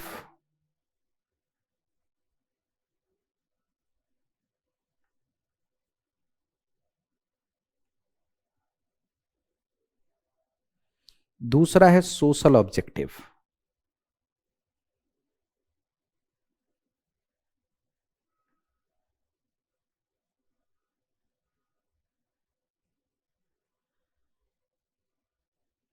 general objective जिसका यूज हर जगह होता है उसको जनरल ऑब्जेक्टिव कहते हैं, और सोशल ऑब्जेक्टिव का मतलब समाज को इसका क्या फायदा पहुंचने वाला है उसको भी ध्यान देना पड़ेगा। जैसे अब ये देखिए, किताब तो मैं आपको दे ही रहा हूं और किताब में प्रेजेंटेशन भी बेस्ट तरीके से किया हुआ है, लेकिन फिर भी मैंने आपको बोला था कि हम किताब पे डिपेंडेंट नहीं रहेंगे। जैसे मैंने आपको जेनेसिस ऑफ कॉस्ट ऑडिट पढ़ा दिया है, origination of institute and cost audit के बारे में पढ़ा दिया है। अभी मैं ऑब्जेक्टिव पे लेकर आ रहा हूं आपको, देखना इसको यहां समझेंगे और पॉइंट समराइज करेंगे। Verification of cost accounts with view to ascertaining that these have been properly maintained and complied according to cost accounting system followed by enterprise। मतलब आप जो कॉस्ट अकाउंटेंट का है, कॉस्ट अकाउंट बनाया है कंपनी ने, उसका वेरिफिकेशन करेंगे। कैसे वेरिफिकेशन करेंगे कि वो प्रॉपरली मेंटेन्ड है और कॉस्ट अकाउंटिंग सिस्टम के हिसाब से है या नहीं है। मतलब verifying costing records as per system और प्रॉपरली मेंटेन्ड। प्रॉपरली मेंटेन्ड कब होगा, जब वो रूल्स रिकॉर्ड के हिसाब से बना होगा, तभी उसको माना जाएगा कि प्रॉपरली बना हुआ है। Compliance with cost accounting system. आप मुझसे सवाल पूछेंगे सर कोई कंपनी अपना कॉस्ट रिकॉर्ड बनाएगी तो जो उसका सिस्टम होगा उसी हिसाब से बनाएगी, ये बात लिखने की क्या जरूरत है। देखो दोस्त, जब हम बोलते हैं तो बड़े आदर्शवादी होते हैं, जब लिखते हैं तो हमारा ऑब्जेक्टिव ऐसा होता है कि जैसे हमने कंपनी अपने लिए खोला ही नहीं, समाज के लिए खोला है। किसी भी कंपनी का आप मिशन स्टेटमेंट पढ़ लो तो उसमें एक ही चीज लिखा रहेगा कि हम पब्लिक एट लार्ज के लिए काम करना चाहते हैं और अपने देश के तरक्की में योगदान करना चाहते हैं। हर कंपनी के मिशन स्टेटमेंट में यह बात जरूर रहती है। इसलिए जब कोई रिकॉर्ड मेंटेन करेंगे तब भी आप वो सब कुछ लिख डालेंगे जिससे लगे कि इससे ज्यादा ट्रांसपेरेंट तो कुछ हो ही नहीं सकता। लेकिन क्या जैसा आप लिखते हैं वैसा करते हैं? जैसे आप रूटीन बनाते हैं कि कल सुबह 5 बजे से जगना है और पूरा प्रॉपर तरीके से पढ़ना है, वैसे जैसे ऋषि मुनियों ने समझाया है, आपने बड़े से पेज के ऊपर रूटीन बना दिया, सब कुछ चकाचक करके प्रिंट कर दिया और आप वेट कर रहे हैं कि बस सुबह के 5 बजे और पढ़ना शुरू करें। सारी रात यही सोचते सोचते आपकी नींद आई थी 4 बजे सुबह, नींद खुली दूसरे दिन 12 बजे, हो गया सारे रूटीन का बंटाधार लग गया। तो लिखना एक चीज है, उसको फॉलो करना दूसरी चीज है। हम वही तो जांच करेंगे कि वो फॉलो हुआ या नहीं हुआ। Ensuring that prescribed procedure of cost accounting record rule and duly adhere to। क्या जो रिकॉर्ड्स और रूल्स हैं उसको आपने ड्यूली कंप्लायंस किया है? अगर कोई एरर और फ्रॉड है तो उसका डिटेक्शन करना, verification of cost of each cost unit cost centres, cost unit और कॉस्ट सेंटर को भी असरटेन करेंगे ताकि उसको प्रॉपरली इवेल्युएट किया जा सके। इन्वेंट्री वैल्यूएशन बहुत बड़ा काम होता है, इनकम टैक्स में भी लिखा है कि कई बार इन्वेंट्री वैल्यूएशन के लिए जो असेसिंग ऑफिसर है वो ये डायरेक्ट कर सकता है एसएससी को कि कॉस्ट ऑडिटर से जाकर के काम करवाओ। अभी मैं कहीं देख रहा था, कोई सेमिनार में बता रहा था। Facilitating the fixation of price of goods and services, periodical reconciliation between cost accountant and financial account, ये आप जानते हैं, आपने इंटरमीडिएट में किया होगा reconciliation. Ensuring optimum utilisation of human, physical and financial resource, क्या आपने अपने रिसोर्स जो अवेलेबल हैं उसका यूटिलाइजेशन प्रॉपर किया या नहीं किया। Detection and correction of abnormal loss of material and time, जो एबनॉर्मल लॉस है उसका डिटेक्शन, क्योंकि एबनॉर्मल लॉस कभी भी कॉस्ट का हिस्सा नहीं होता, तो एबनॉर्मल लॉस को फाइंड आउट करना बहुत जरूरी है। Inculcation of cost of consciousness, advising management on the basis of inter firm comparison of cost record as regard of the area where performance call for improvement, दूसरे company से भी आप record को compare करा देते हैं और ये भी बताते हैं कि अगर कोई इंप्रूवमेंट की जरूरत है वो भी करी जाए। Promoting corporate governance through various operational disclosures to the director, आप बहुत सारे डिस्क्लोजर्स भी देते हैं ताकि जो गवर्नेंस है, कॉर्पोरेट गवर्नेंस है, उसमें मदद मिले। Helping the entity matters of anti dumping duty, जैसे आप जानते हैं कि कई बार गवर्नमेंट कहती है ये गुड्स नहीं बेचो इस कंट्री में, लेकिन अगर बेचना है तो ड्यूटी दो, इसको कहते हैं anti dumping duty. Valuation of cost of production of goods and services, anti profiteering, price control, मतलब और भी कई सारी चीजों में आप इसका कॉस्ट रिकॉर्ड, कॉस्ट ऑडिट का यूज कर सकते हैं। उसके बाद सोशल ऑब्जेक्टिव क्या है, verifying whether the pricing of product are justified. इसी एग्जांपल से मैंने शुरू ही किया था कि अगर गलत प्राइस पे गुड्स और सर्विसेज को मार्केट में बेचा जाएगा तो पब्लिक एट लार्ज उसका बहुत नुकसान होगा। Removing the disparities if any in the pricing of product और सर्विसेज, अगर प्रोडक्ट और सर्विसेज की प्राइसिंग में कुछ डिस्पेरिटी हुई है तो उसको भी रिमूव किया जाएगा। Looking into that no cost based economic imbalance में अकर इन प्रोडक्ट और सर्विसेज, कोई ऐसा ना आप काम कर दे प्राइसिंग जिससे जो प्रोडक्ट की इकोनॉमिक्स है वही बिगड़ जाए। Facilitating the global market cost competitiveness of the product, अब देखिए अगर कोई फॉरेन में बनी हुई चीज इंडिया में सस्ती बिकेगी तो लोग तो उसी को खरीदेगा, तो ग्लोबल कॉम्पिटिटिवनेस भी चेक करना होता है। Ensuring the efficient utilisation of resources, और रिसोर्सेज का बेस्ट यूटिलाइजेशन हुआ या नहीं हुआ ये भी कॉस्ट ऑडिट का ऑब्जेक्टिव है। तो अगर आप, मैं बोलूंगा अगर एग्जाम में एक क्वेश्चन आता है तो मैं बोलूंगा ऐसे ही लाइन बाय लाइन लिख देना, लेकिन इतनी चीजें रटनी बहुत मुश्किल होती हैं। अगर मैं ही इसी चीज को पॉइंट बाय पॉइंट आपको नोट करा दूं तो देखना ये आपको आसान लगेगा, बड़ी चीज वही रहेगी लेकिन याद करने में आपको मदद मिलेगी। देखिए कैसे,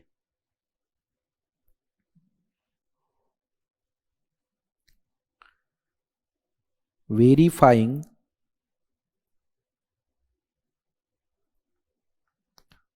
cost accounts in line with system and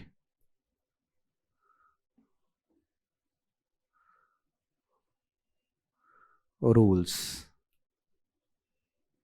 number 2,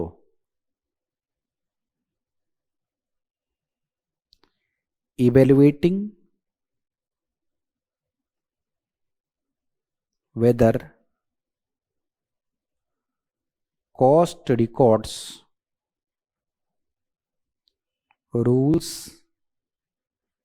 applied properly or not। ये मत सोचने लगना कि मैं एग्जैक्ट लिख दूंगा, जो भी स्टूडेंट एग्जैक्ट लिखने के चक्कर में रहता है उससे पॉइंट ही नहीं कभी पूरा होता है, वो फिर एक ही बात को कई बार लिख देता है क्योंकि बीच के पॉइंट मिस कर जाता है। Detection of fraud and errors. अब मैं ऐसे लाइनें किताब में नहीं लिख सकता। Verification of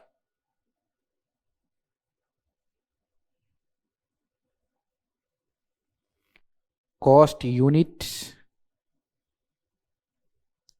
and centres.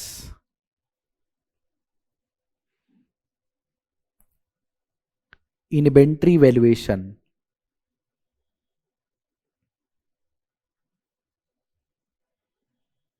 ये सब मेन पॉइंट है। Reconciliation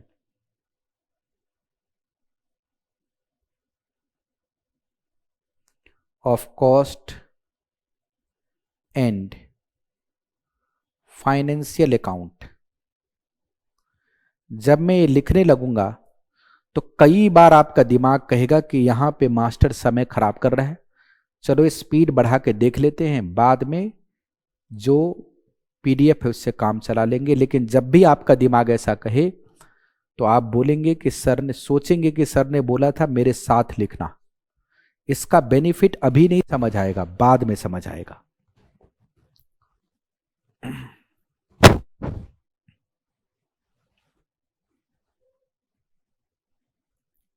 ensuring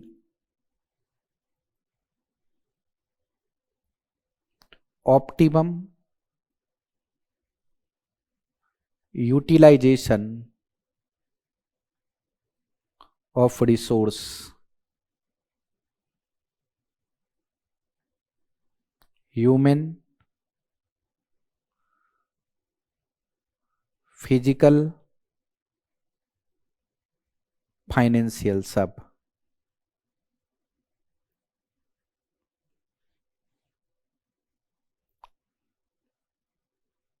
detection of abnormal loss,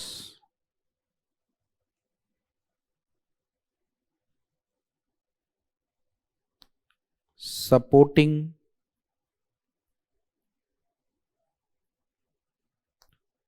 corporate governance,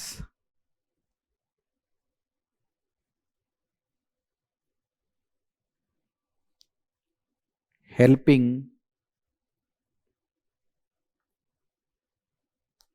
in determining various duties and taxes। जो चीज किताब में लिखी थी उसी के आसपास हमने पॉइंट्स बनाए हैं, एग्जैक्ट वैसा नहीं, लेकिन आपको इन चीजों को याद रखने में बेहद ही आसानी होगी। जो किताब में भी बहुत एक एक लाइन लिखा है लेकिन उसको याद करने में काफी डिफिकल्टी हो सकती है। अब कई बार बच्चे मुझसे ये पूछते कि जब अपने लैंग्वेज में लिखेंगे तो क्या नंबर मिलेगा? जरूर मिलेगा। बस याद रहे कि पॉइंट्स आपके सही होने चाहिए। ऐसा ना हो कि आप अपना लैंग्वेज भी लिख रहे हैं और पॉइंट भी अपना ला के लिख रहे हैं, एबनॉर्मल लॉस के बजाय कुछ और ही लिख डाला, तब फिर नंबर्स नहीं मिलेंगे। सोशल ऑब्जेक्टिव क्या है? Verifying price justification.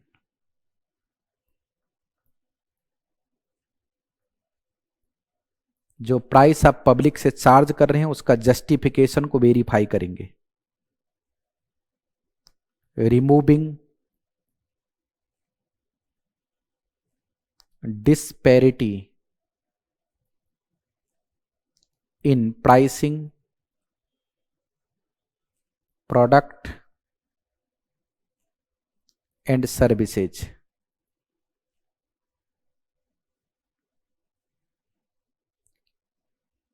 फैसिलिटेटिंग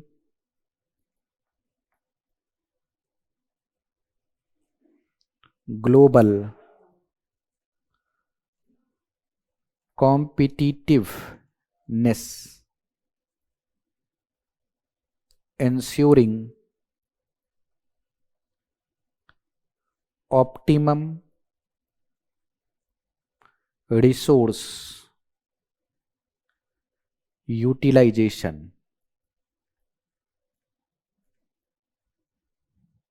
बस जब हम पढ़ी हुई चीजों को ही नोट कर रहे होते हैं तो क्लास में वो बहुत बोरिंग लगता रहता है, क्या समय खराब हो रहा है। लेकिन जब आप इसमें टाइम देखेंगे तो पता लगा 2-3 मिनट तो लगा था उसको लिखने में। और इससे आप अपने हाथ से नोट्स तैयार कर रहे हैं जिसका आप एग्जाम में मैक्सिमम यूज कर सकते हैं। मतलब इसका जितना यूज पॉसिबल है उतना जो मैं आपको बुक दे रहा हूं उसका यूज पॉसिबल नहीं है। बुक पढ़ना जरूर है, उससे लाइन की कंक्रीटनेस का पता लगेगा, मैं भी आपको पढ़ा रहा हूं, लेकिन चलना नोट्स के बेसिस पे ही है। तो ये था दोस्त ऑब्जेक्टिव ऑफ कॉस्ट ऑडिट। अब हम समझते हैं utility, advantage of cost audit. यानी कॉस्ट ऑडिट की क्या यूटिलिटी है, क्या एडवांटेज है, उससे क्या फायदा हो जाएगा। ऑब्जेक्टिव तो ठीक है, लेकिन आप बोलेंगे ऐसा करके हो क्या जाएगा, वेरीफाई कर लेंगे कॉस्ट अकाउंटिंग को तो क्या हो जाएगा उससे, वो देखिए point number 6, utility advantage of cost audit. Utility बोलो या एडवांटेज बोलो।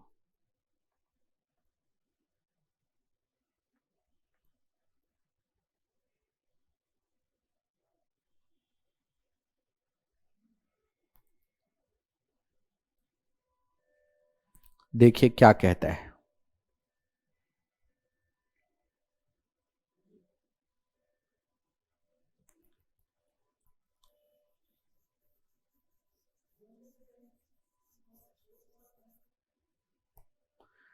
Cost information enable the organization to structure cost, understand it, and use it in communicating with the stakeholders.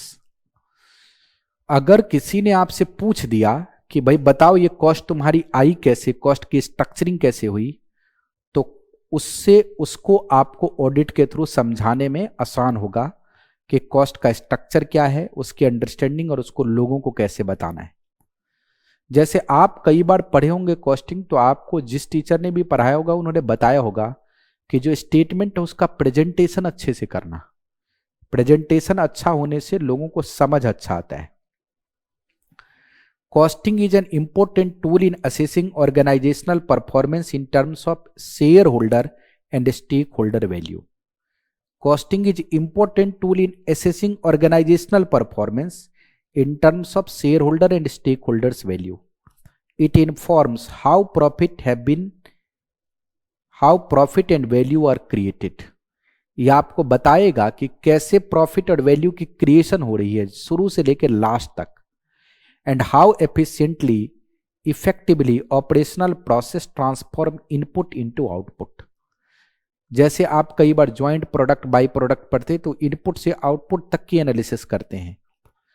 Material, labour, overheads में भी आप इनपुट एक एक चीज को क्वांटिफाई करते हैं। It contribute to the data input on economy level, parameters like resource efficiency, waste management, resource allocation policies etc. बहुत सारी चीजों को समझने में मदद करेगा। Costing include product, process, resource related information converting the function of organisation its value chain. भाई देखो, हर चीज की शुरुआत तो इनपुट से ही होती है, हर चीज की कॉस्ट होती है। तो कॉस्ट के बारे में अगर आप डिटेल आइडिया नहीं रखेंगे तो बाकी किसी भी चीज को इलोबरेट एनालाइज करना मुश्किल हो जाएगा। Costing information can be use to appraise actual performance in context of implemented strategies. Good practicing in costing should support range of both regular and non-regular decision when designing product and services. अगर आपने costing के records को अच्छे से maintain किया है तो आपको अपने प्रोडक्ट और सर्विस के प्राइस को डिसाइड करते समय भी उससे काफी मदद मिलेगी। क्योंकि जब भी हम किसी चीज की प्राइसिंग करते हैं तो पहले अपनी कॉस्ट को जरूर देखते हैं कि कहीं ऐसा ना हो कि प्राइसिंग की वजह से कॉस्ट हिट हो जाए। तो कॉस्ट तो कोई अपना हिट करना नहीं चाहेगा।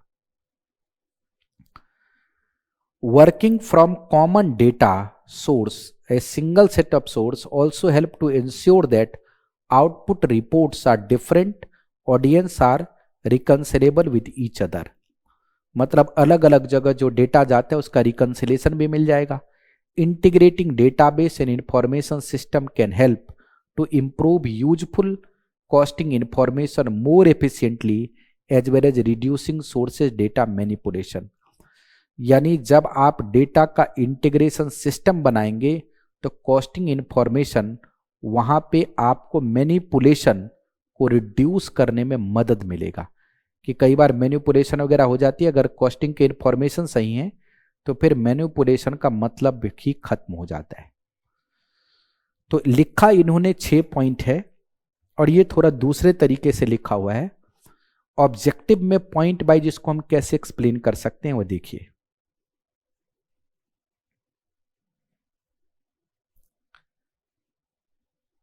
Helps in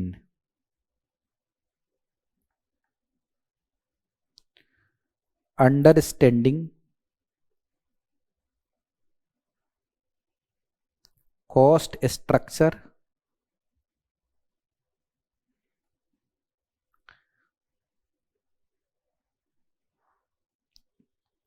and communicating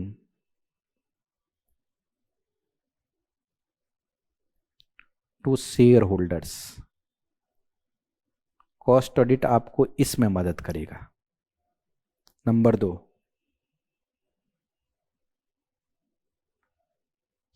it contributes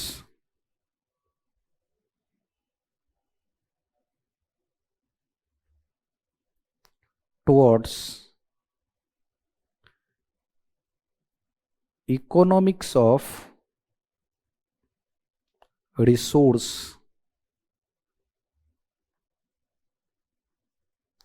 waste management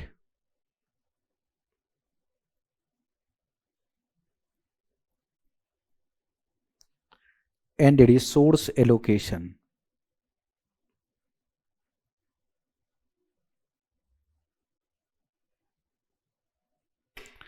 and resource allocation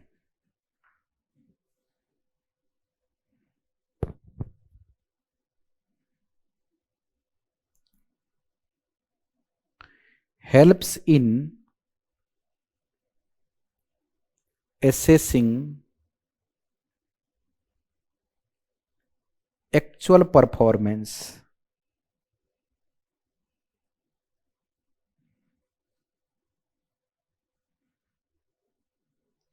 good costing system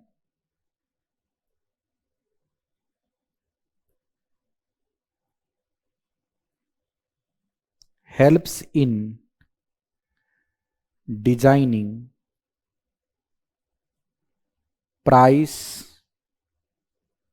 of product services,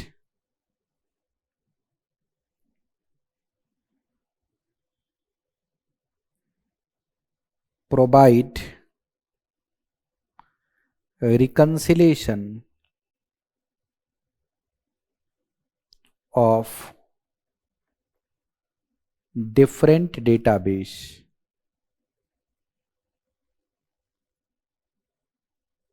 reduce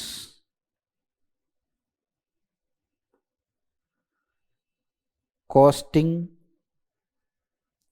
data manipulation।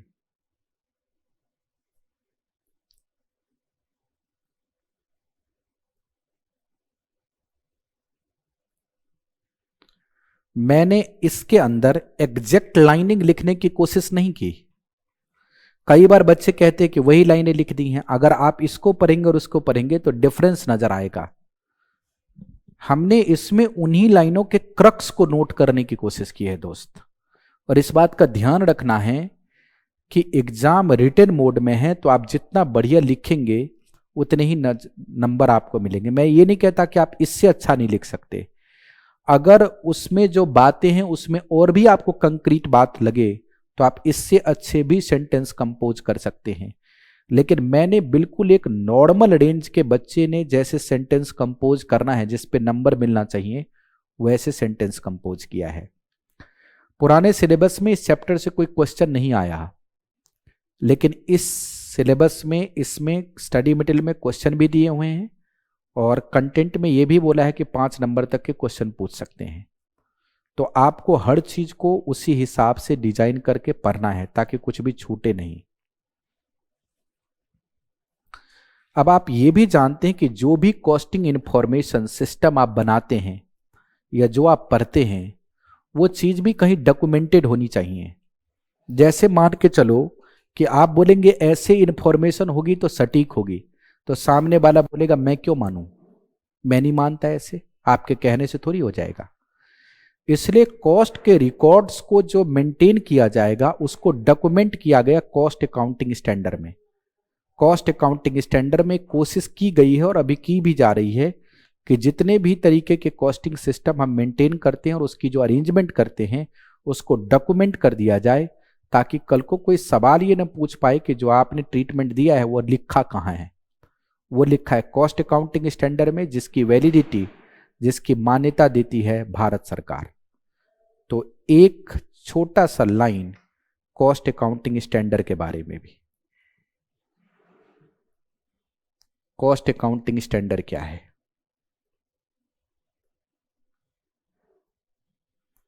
Cost accounting standard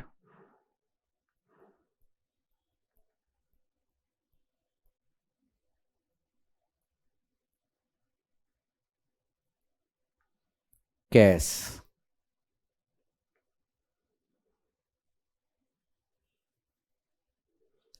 cost accounting standard क्या है?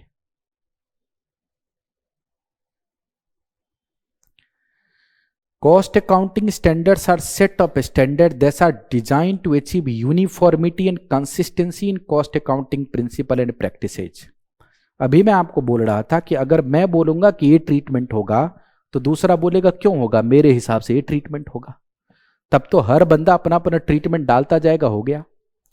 इसलिए कॉस्ट अकाउंटिंग स्टैंडर्ड में ट्रीटमेंट को document कर दिया गया है। अब कोई भी ये नहीं कह सकता कि ये ट्रीटमेंट क्यों होगा, सबको वही ट्रीटमेंट अप्लाई करना, उसी हिसाब से चलना है। फीचर्स क्या है? Provide structured approach to measurement of cost in manufacturing process और सर्विस इंडस्ट्री। स्ट्रक्चर्ड का मतलब है क्लियर कट अप्रोच है, ऐसे चलना है। Integrate harmonise standardise cost accounting principle and practices, एक जैसा सबको करना पड़ेगा। Provide guidelines to user to achieve uniformity and consistency in classification, measurement, assignment, allocation of cost and produce product or services. Arrive at the basis of computing the cost of product, activity, service where required by legal or regulatory bodies। जब भी कोई legal या regulatory bodies का order आता है, भैया cost accounting करके दिखाओ, तो आप किसके हिसाब से दिखाओगे? इन्हीं स्टैंडर्ड्स के हिसाब से दिखाओगे। enable practicing member to make cost accounting standard in attestation of general purpose cost statement। जो भी कॉस्ट स्टेटमेंट बनाया जाता है उसमें मेंबर को फैसिलिटेट करता है उसे बनाने में, क्योंकि वो लॉ है।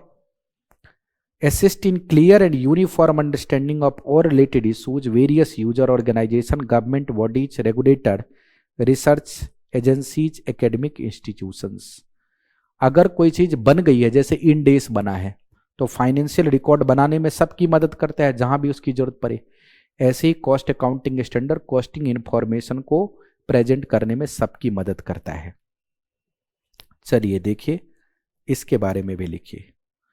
कॉस्ट अकाउंटिंग स्टैंडर्ड है क्या? Set of standards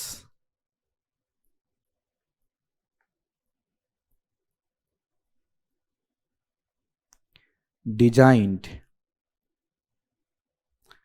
to achieve uniformity and consistency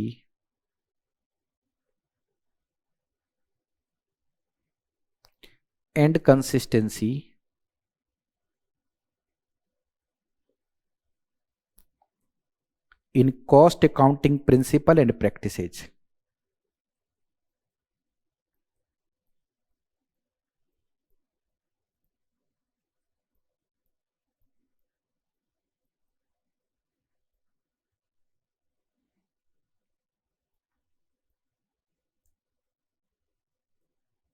benefits,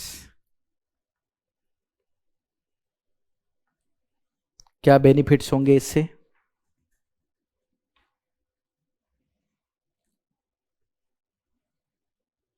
provides structured approach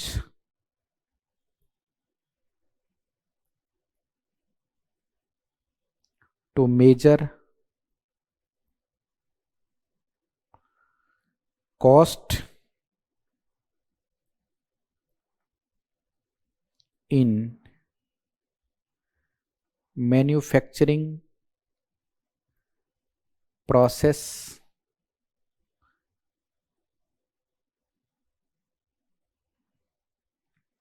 service industry.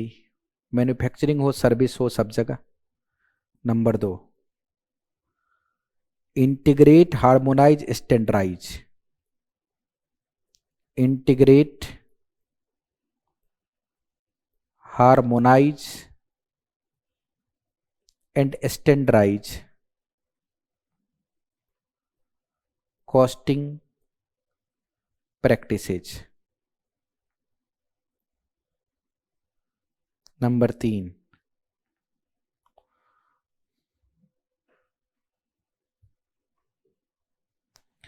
arrive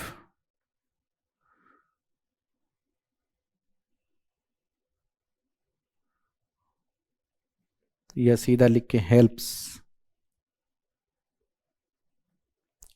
in assessing legal requirements, helps CMAs in cost evaluation,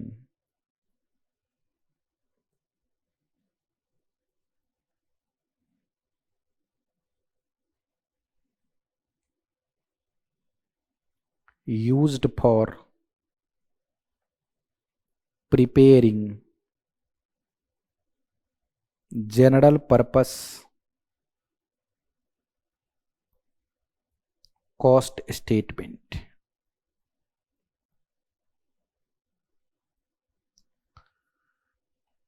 इस चैप्टर को मैंने टोटल 7 हिस्से में आपको समझाया है। क्या ये चैप्टर खत्म हो गया? लिखाने वाली बात खत्म हो गई है, लेकिन 2 बातें और हैं जो पढ़ाने लायक हैं। सर क्या उन दोनों बातों को हम नहीं लिखेंगे?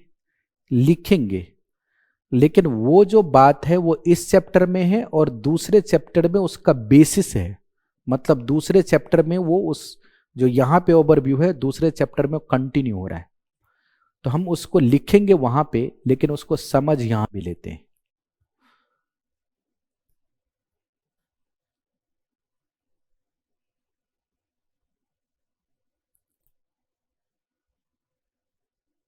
एक पॉइंट है सेक्शन 148 ऑफ कंपनीज एक्ट 2013। इस सेक्शन को पढ़ने की जरूरत क्यों है? पहला सवाल। इस सेक्शन को पढ़ने की जरूरत इसलिए है क्योंकि इस सेक्शन में सेंट्रल गवर्नमेंट के पास स्पेसिफिक पावर है कि वो किसी भी एंटिटी का कॉस्ट ऑडिट डायरेक्ट कर सकती है और कॉस्ट ऑडिटर को उसका रिपोर्ट सबमिट करना पड़ेगा जो भी अपॉइंट किया जाएगा। वैसे ये जो पॉइंट है इसका जो बेसिस है वो कॉस्ट ऑडिटर वाले चैप्टर में है, वहां पे इसका डिटेल एवेल्युएशन है, इसलिए मैं लिखा नहीं रहा हूं, लेकिन इस चैप्टर में है तो मैं पढ़ा जरूर रहा हूं। The central government, over riding power का मतलब होता है कानून में कहीं भी कुछ भी लिखा हुआ हो यहां पे आके उसकी एप्लीकेशन नहीं होगी, इसको बोलते हैं overriding power. The central government may by order and respect of such class, मतलब जिसको वो सेंट्रल गवर्नमेंट जिस क्लास के लिए सही समझे, such class of companies engaged in production of such goods or providing such services as may be prescribed, direct that particulars relating to utilization of material or labor or to other items of cost as may be prescribed shall also be evaluated in the books of account kept by class of company, provided that the central government shall, before issuing such order in respect of any class of company regulated under special act, consult the regulatory bodies constituted or established under such act। कह रहा है भारत सरकार के पास ये अधिकार है कि वो किसी भी क्लास ऑफ कंपनी को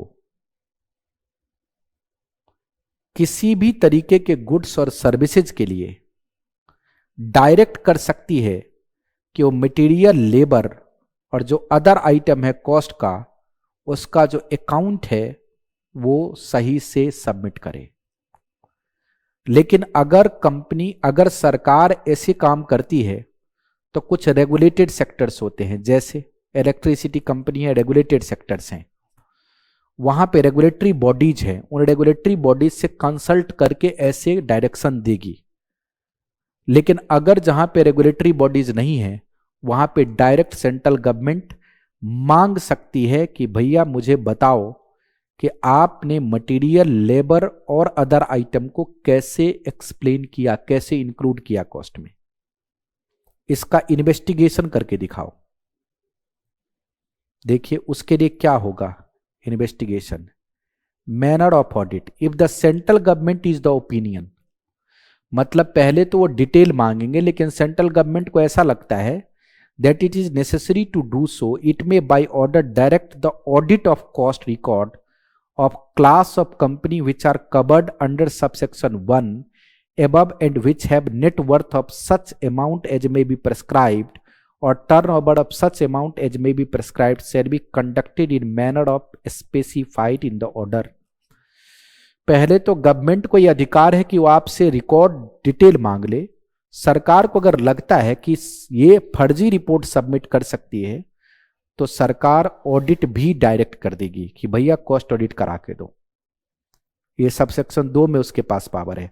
सबसेक्शन 3 में क्या पावर है, the auditor under subsection 2 shall be conducted by cost accountant in practice who shall be appointed by the board on such remuneration as may be determined by the member in such manner as may be prescribed, provided that no person appointed under section 139 as an auditor of the company shall be appointed for conducting the audit of cost record, provided further that auditor conducting the cost audit shall comply with the cost auditing standards. Cost auditing standard means a standard prescribed by CMA Institute with permission of central government। मतलब अगर जो normal auditor है वो ये audit नहीं कर सकता, cost auditor सिर्फ कॉस्ट अकाउंटेंट इन प्रैक्टिस जो होगा वही कर पाएगा, और कॉस्ट अकाउंटेंट इन प्रैक्टिस जो ऑडिट करेगा कॉस्ट ऑडिटिंग स्टैंडर्ड के हिसाब से करेगा जिसकी परमिशन सेंट्रल गवर्नमेंट ने दी। तो 3 बातें हो गई। नंबर 1, सबसेक्शन 1 कहता है कि गवर्नमेंट को पावर है कि वो कॉस्ट का रिकॉर्ड डिमांड कर सके, मटेरियल, लेबर और अदर आइटम। सबसेक्शन 2 कहता है कि अगर उनको जरूरत लगे तो ऑडिट भी वो डिमांड कर सकते हैं। सबसेक्शन 3 कहता है कि ऑडिटर सिर्फ कॉस्ट अकाउंटेंट इन प्रैक्टिस हो सकता है। अब क्या करते हैं, ऑडिट का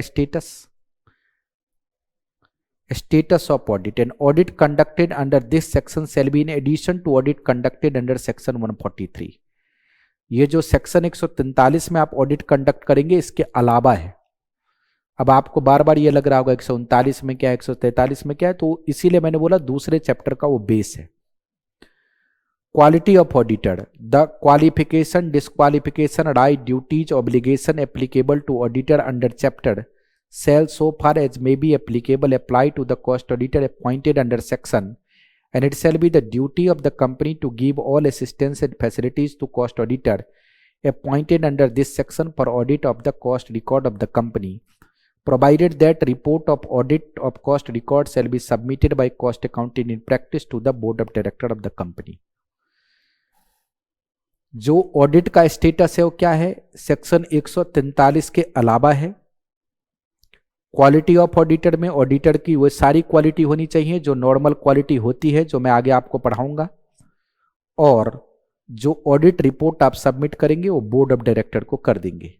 time limit, a company shall within 30 days from the date of receipt of the copy of cost audit report prepared in pursuance of the direction under subsection 2 with report along with the full information and explanation on every reservation or qualification content therein. जैसे आपको auditor report करके देते हैं 30 दिन के अंदर अंदर आप उसे ट्रांसफर करो.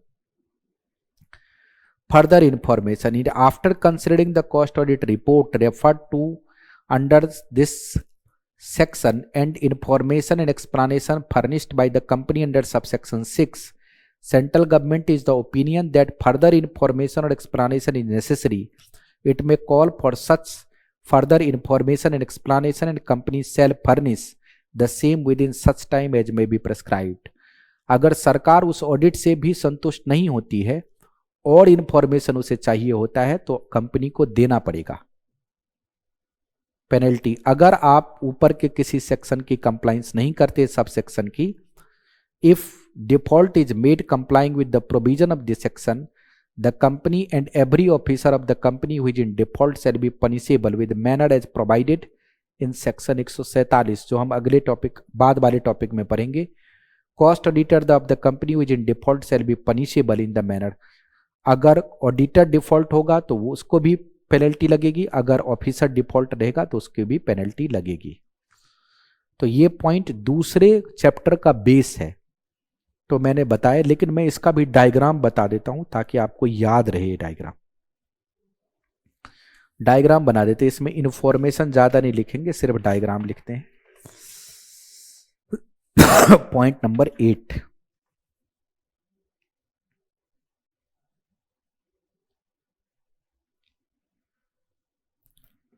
Section 148 of companies act.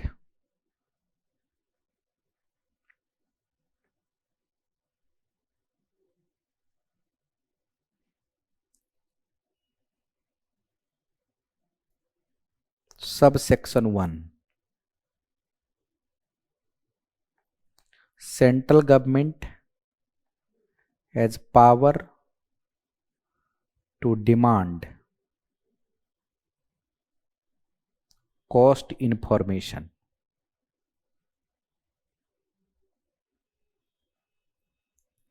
Subsection 2,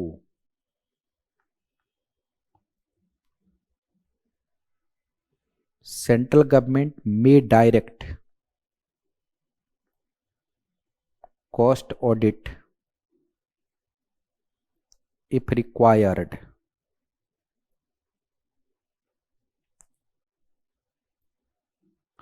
Subsection 3,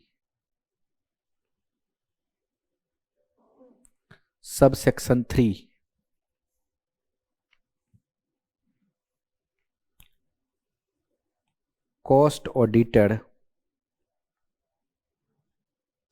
shall be cost accountant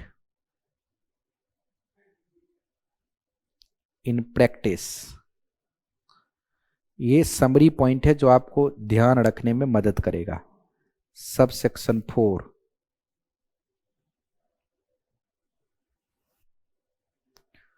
audit is addition to section 143.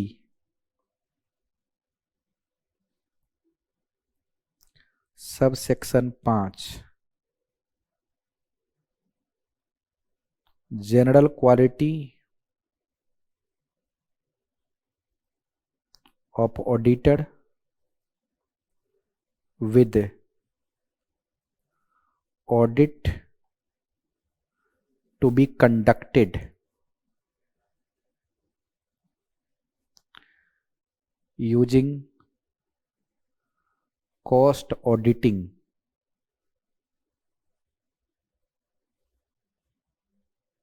and assurance standard.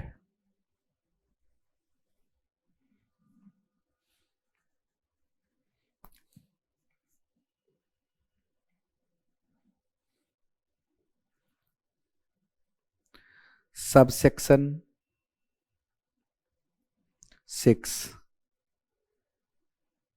30 days time limit to submit report. Subsection 7, central government may demand further information. Subsection 8, defaulting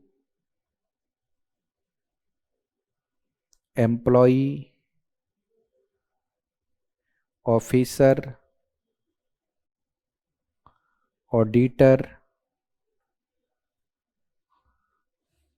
shall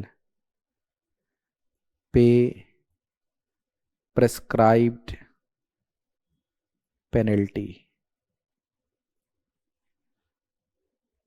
ये पूरा page याद रखने में आपको ये मदद करेगा, इसलिए मैंने नोट करा दिया। तो ये भी चीज आप रखेंगे कि इसमें भी कोई दिक्कत ना आए। बाकी ये वाला जो सेक्शन है इसको और बैकग्राउंड में और डेप्थ में जो इसका रिलेटेड टॉपिक है उस समय उसको आपको पढ़ने में मदद मिलेगी। लेकिन ये भी ठीक है, ये भी आपको याद रखना है। कैसे याद रखना है कि भैया सेंट्रल गवर्नमेंट इंफॉर्मेशन डिमांड कर सकता है, चाहे तो ऑडिट भी डिमांड कर सकता है। ऑडिट वो कॉस्ट अकाउंटेंट के थ्रू करवाएगा। ऑडिट सेक्शन 143 के अलावा होता है। ऑडिटर में सारी जनरल क्वालिटी होनी चाहिए और ऑडिट वो कॉस्ट ऑडिटिंग स्टैंडर्ड के हिसाब से करेगा। 30 दिन के अंदर अंदर डायरेक्टर को रिपोर्ट सबमिट करना है। Central government additional information demand कर सकती है, अगर फेलियर हुए तो पेनल्टी लग सकती है। तो ये चीज़ दिमाग में आप याद रखेंगे, यहाँ से आपको फ्लो ज़्यादा बढ़िया मिलेगा इन कंपैरिजन टू जो नोट्स में लिखा हुआ है। और एक पॉइंट और हमारा बाकी था, वो है सबसे पहले पॉइंट 1, जिसको मैं बोल चुका था, सिर्फ उसमें समझाना था। Nature of cost audit. Cost audit की प्रकृति क्या होती है ये सब तो आपको बता ही चुके हैं, फिर भी इसमें एक बार पढ़ लेते हैं। Cost accounting is process of identification, classification, measurement and assignment of cost and various cost object. ये सब आप पहले से जानते हैं। Preparation and presentation of cost record and cost audit is management responsibility. Cost का रिकॉर्ड बनाना मैनेजमेंट की जिम्मेदारी है। For preparation and presentation of cost record cost accounting standard has been issued. Cost accounting standard बनाए गए उसके हिसाब से करो। कॉस्ट ऑडिट वेरिफिकेशन और करेक्टनेस ऑफ डेटा के लिए होता है। System produced by government of India for review of examination and appraisal of cost record. The wider scope of cost audit क्या है? Control over element wise cost, help in determining sales price margin, assist management in decision making, necessary result from each of the activity performed, getting standardised and budgetary control, minimise wastage, accuracy of inventory valuation, overall efficiency and improvement. तो ये सारी चीज़ें discuss हो चुकी है, इसकी summary यहाँ पे प्रेजेंटेड है। प्राइमरी बात यह है कि रिकॉर्ड मेंटेन करना जिम्मेदारी है मैनेजमेंट की। कॉस्ट ऑडिटर का काम है सिर्फ रिपोर्ट सबमिट करना और वेरिफिकेशन करके अगर रिक्वायर्ड हो तो सेंट्रल गवर्नमेंट को दे देना। तो इस बात को मैंने समराइज नहीं कराया क्योंकि ये जनरल जानकारी है जो आप जानते हैं और जो मैं बोल चुका हूँ। बाकी हर बातें मैंने समराइज कर दी हैं। और अब हम चलते हैं इसके क्वेश्चंस पे। क्वेश्चंस हर टॉपिक के एंड में है। जहां मुझे जरूरत पड़ेगी वहां मैं आंसर आपको डिक्टेट कराऊंगा, जहां पे जरूरत नहीं है वहां पे इसमें बना हुआ है। Cost audit was first introduced in the year. जो ऑडिट स्पेसिफिकली सेक्शन 233 बी हुआ था 1965 में हुआ था, आपने डायग्राम पे पढ़ा है। आंसर बी हो गया। आप उसमें लिखना चाहें तो लिख सकें, यहाँ पे मैंने बोल्ड कर दिया है। Cost audit was first introduced for industry. ये आपको ध्यान रखना पड़ेगा, सबसे पहले सीमेंट के लिए आया था। Government of India has issued order with respect to introduction of mandatory cost audit of cost record maintained by the companies in the year. जो सरकार ने कंपनी को रूल के हिसाब से बोला था बनाने के लिए 2011 में, अभी आपने पढ़ा है। उससे पहले तो 44 टाइप की इंडस्ट्री स्पेसिफाइड थी। The report on the audit of cost record is submitted by the cost auditor. Cost auditor किसको रिपोर्ट सबमिट करता है? अभी आपने पढ़ा बोर्ड ऑफ डायरेक्टर को। और बोर्ड ऑफ डायरेक्टर को 30 दिन के अंदर अंतर सेंट्रल गवर्नमेंट को करना होता है।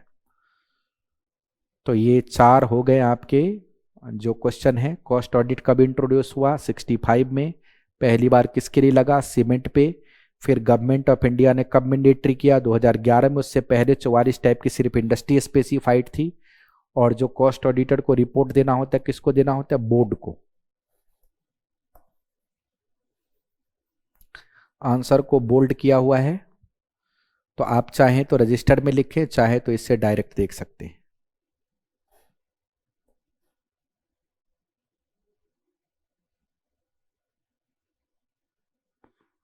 The cost auditor of the company who is in default in compliance with section 148 shall be punishable in the manner as provided in, अभी आपने पढ़ा है सेक्शन 147 के सब सेक्शन 2 और 5 में लिखा हुआ था, वहां पे आपको फाइन देना पड़ेगा। ये बात बुक में लिखी है, मैंने नहीं लिखवाई थी।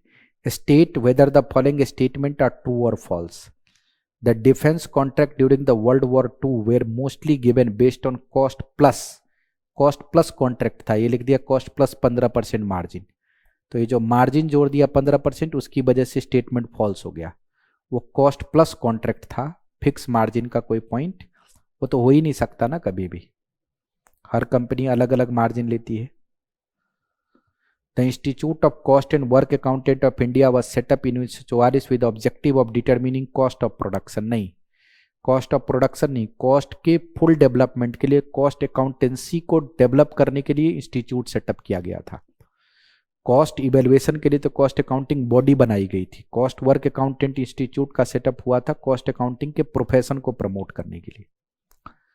एक company shall submit cost audit report to central government within 30 days from the date of signing of the same. नहीं, 30 डेज के अंदर जो डायरेक्टर को सबमिट किया उससे 30 days.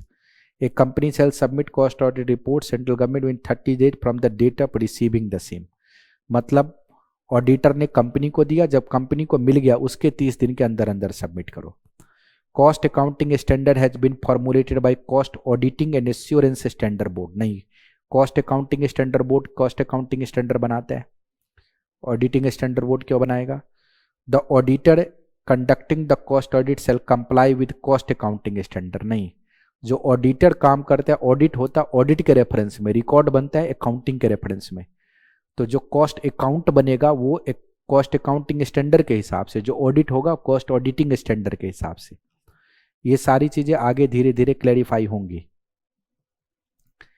Fill in the blanks कहता है the institute of cost accountant of India was first set up in 1944, आप जानते ही हैं। The cost accounting system was initially developed based on recommendation of Vivian committee, ये मैंने बोला था आपको। The company and every officer of the company who is in default in compliance with section 148 shall be punishable. वहां देखेंगे sub section 1 में उनको 147 में फाइन लगता है। फाइन क्या लगता है, कितना लगता है, वो सब आगे चैप्टर में। चूंकि ये चैप्टर बहुत सारे चैप्टर का बेसिस है, तो इसमें हर चैप्टर का रेफरेंस भी आ जाता है। आप सोचेंगे डेप्थ में क्यों नहीं बताया, उसका अगला चैप्टर डेप्थ में है तो वहां समझ आएगा। The institute of cost and work accountant of India was renamed institute of cost accountant of India. 2012 में आपने डायग्राम बनाया है। What are the objective of cost audit, notes में आपको लिखाई दिया, बुक में लिखाई है। और फिर कहता है what is the genesis of cost audit, ये आपको नोट्स में भी लिखा दिया और बुक में भी लिखा है। तो हर क्वेश्चन को हम करते चलेंगे। आप चैप्टर पढ़ने के बाद क्वेश्चन को करेंगे। हर चैप्टर के बाद कोशिश करना कि रिवीजन कर पाए आप। जो मैं बता रहा हूँ, पढ़ा रहा हूँ, उसका रिवीजन करना है। बुक की भी एक बार रीडिंग लगानी है। एक चैप्टर को कंप्लीट करके अगर कोई थोड़े बहुत डाउट हो, वैसे तो होंगे नहीं, हो तो मुझसे पूछ के क्लैरिफाई कर लेना दूसरे चैप्टर पे चलने से पहले। भागम भाग नहीं करना है। ये नहीं कि क्लास ले लिया तो अब एक ही दिन में सारा खत्म कर देंगे। इस टाइप के पढ़ाई से कभी फायदा नहीं होता। आपको एक टॉपिक पढ़ना है, उसका रिवीजन करना है, उसकी अपनी असेसमेंट करनी है। पहले तो जो मैंने पढ़ाया उसके साथ तो आपको कुछ देखना नहीं है, वैसे चलना है जैसे मैंने लेक्चर बोला है, सब चीज़ नोट करना है। फिर रिवीजन करके अपने से एक बार क्वेश्चन करना है, एक बार बुक की रीडिंग लगा लेनी है। कोई डाउट हो पूछ लेना है, फिर अगले चैप्टर पे चलना है। बहुत सारे चैप्टर नहीं है, बहुत समय नहीं लगने वाला है, इसलिए बहुत ज़्यादा दिमाग में झंझट नहीं रखना है। और फिर से दोबारा हम हर चैप्टर को ऐसे ही करेंगे, हर चीज़ को पढ़ेंगे। कई बार आपको ऐसा लग सकता है कि जो चीज़ किताब में लिखी है वही रजिस्टर पे दिखाई जा रही है, तो जो चीज़ किताब में लिखी रहेगी वही लिखाऊंगा ना, सिर्फ लैंग्वेज बदल सकते हैं। ऐसा थोड़ी अपनी मर्जी से लिखा दूंगा, क्योंकि लॉ रूल्स में जो लिखा है वही तो आपको याद करके जाना है। और आप हमेशा कोशिश करेंगे कि जो मैं लिखवा रहा हूं आप रजिस्टर पे खुद से लिखें, इवन दो कि आपको पीडीएफ मिल रहा है, लेकिन पीडीएफ के ऊपर डिपेंडेंट नहीं रहना, वो अच्छी बात नहीं है। तो होप सो कि आपको ये भी जो लेक्चर है वो काफ़ी पसंद आया होगा। कोई डाउट हो तो आप मोस्ट वेलकम है पूछने के लिए। इसके बाद हम दूसरे चैप्टर पे चलेंगे। मैंने पहले बोल दिया कि पहले हम एक एक लेक्चर वाले सारे चैप्टर आपको कवर करेंगे।